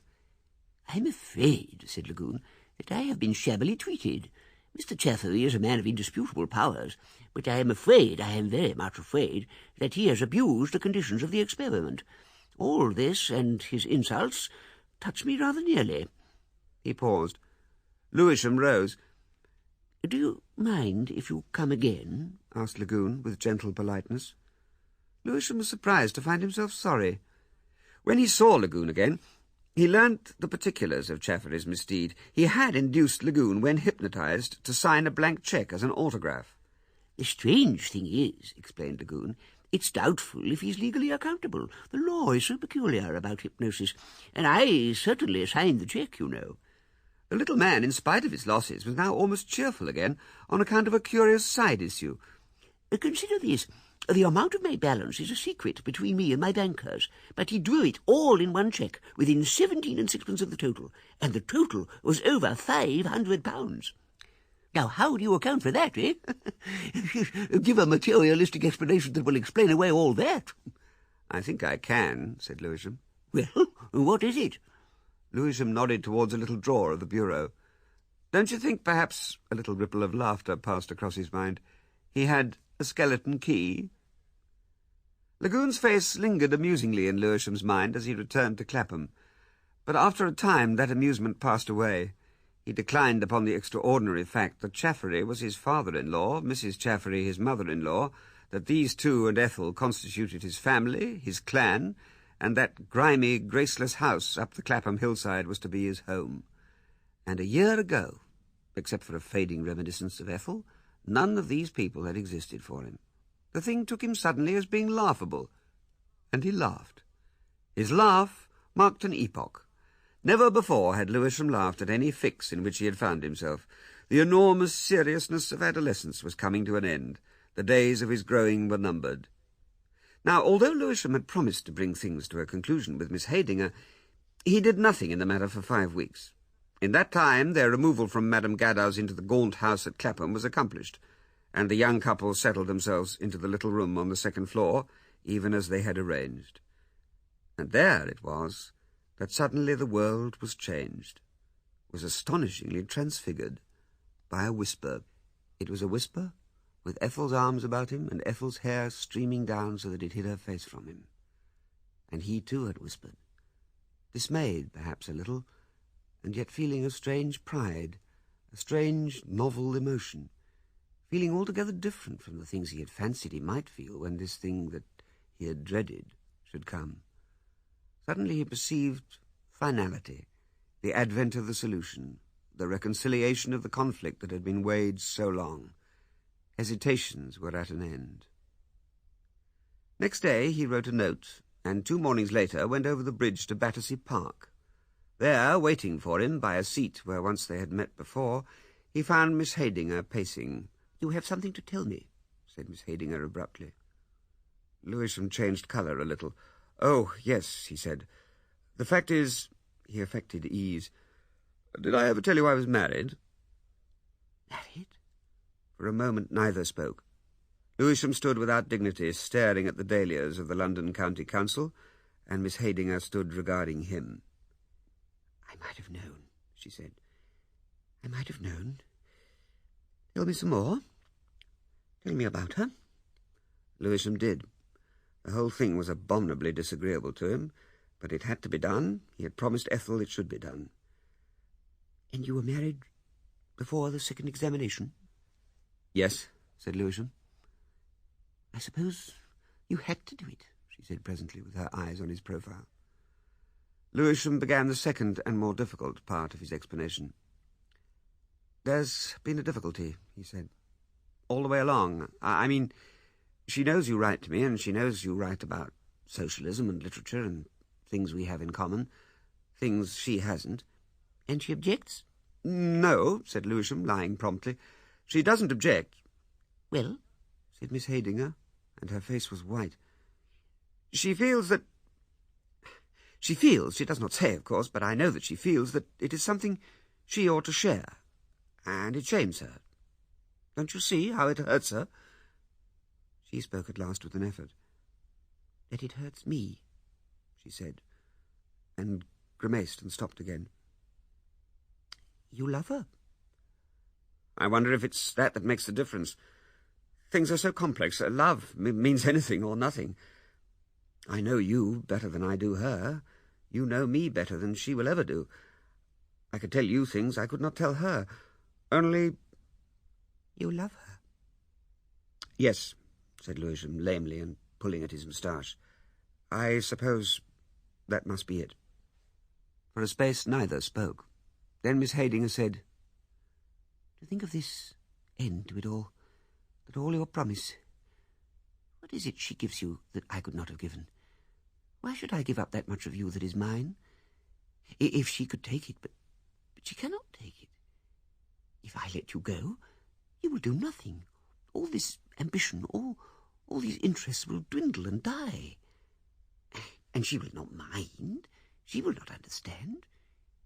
Even now," she said, "you may do great things. If only I might see you sometimes, write to you sometimes. Why need she know? It robs her of nothing. I want nothing she has. It is only knowing hurts her. Why should she know?" Mr. Lewisham looked at her doubtfully. That phantom greatness of his, it was that lit her eyes. But he knew that in some way the secret of his greatness and this admiration went together. Why indeed need Ethel know? He hesitated, and suddenly had a vision of Ethel weeping, as once he had seen her weep, with the light on the tears in her eyes. "No," he said almost brutally. "No, it's like this. I can't do anything underhand. I mean, well, it would do no good, and she would find me out. My life's too complex. You've overrated me. And besides, things have happened. Something—" He hesitated, and then snatched at his resolve. "I've got to simplify, and that's the plain fact of the case. I'm sorry, but it is so." Miss Heydinger made no answer. Her silence astonished him. For nearly 20 seconds, perhaps, they sat without speaking. "Goodbye," she said suddenly in a low tone, and held out her hand. He took her hand. "I hope I didn't—" "Goodbye," she said impatiently, and suddenly disengaged her hand and turned away from him. He remained motionless, watching her retreating figure. An extraordinary sense of loss came into his mind, a vague impulse to pursue her and pour out vague, passionate protestations. Not once did she look back. She was already remote when he began hurrying after her. His pace slackened. He stopped, hesitating. An impertinent thought obtruded. He looked at his watch and saw that he must hurry if he would catch the train for Earl's Court and Vickers. He said Vickers might go to the devil. But in the end he caught his train. That night, about 7, Ethel came into their room with a waste-paper basket she had bought for him, and found him sitting at the little toilet table at which he was to write. She showed him the basket and put it beside him, and then her eye caught the yellow document in his hand. "What is it you have there?" He held it out to her. "I found it, lining my yellow box. I had it at Wortley." She took it and perceived a chronological scheme. It was headed Schema. There were memoranda in the margin, and all the dates had been altered by a hasty hand. "Hasn't it got yellow?" she said. There was an interval. He became aware of her hand upon his shoulder, that she was bending over him. "Dear," she whispered, with a strange change in the quality of her voice. He knew she was seeking to say something that was difficult to say. "Yes," he said presently. "You are not grieving?" "What about?" "This." "No." You're not even sorry?" she said. "No, not even sorry." She looked at him doubtfully. He put his arm about her, and presently, and almost absent-mindedly, she obeyed his pressure and bent down and kissed him. "It settles things," he said, holding her. "It joins us, don't you see? It's something we have between us. It's something that... It's the link we needed. It will be our life. This will be my work now. The other..." He faced a truth. "It was just... vanity." "I know I'm stupid," she said. "The things I say aren't the things I feel." "I think I understand," he said, and wrestled with the impalpable. She lapsed abruptly into the prosaic. She started from him. "If I don't go down, Mother will get the supper." He listened to her footsteps until the kitchen had swallowed them up. Then he turned his eyes to the Schema again, and for a moment it seemed but a little thing. He picked it up in both hands and looked at it as if it was the writing of another man, and indeed it was the writing of another man. "Yes, it was vanity," he said. "A boy's vanity." His thoughts went to his socialism, to his red-hot ambition of world-mending. He marvelled at the vistas he had discovered since those days. "Not for us. Not for us. Come to think, it is all the child. The future is the child. The future. What are we, any of us, but servants or traitors to that?" His eyes came back to the Schema. The vision of that arranged career, that ordered sequence of work and successes, distinctions, and yet further distinctions, rose brightly from the symbol. Then he compressed his lips and tore the yellow sheet in half, tearing very deliberately. He doubled the halves and tore again, doubled again very carefully and neatly, until the Schema was torn into numberless little pieces. With it he seemed to be tearing his past self. "It is the end of adolescence," he said. "The end of empty dreams." He became very still, his hands resting on the table, his eyes staring out of the blue oblong of the window. He found he was still holding the torn fragments. He stretched out his hand and dropped them into that new waste-paper basket Ethel had bought for him. 2 pieces fell outside the basket. He stooped, picked them up, and put them carefully with their fellows. Love and Mr. Lewisham was abridged and read by Paul Daneman. The producer was Maurice Leach.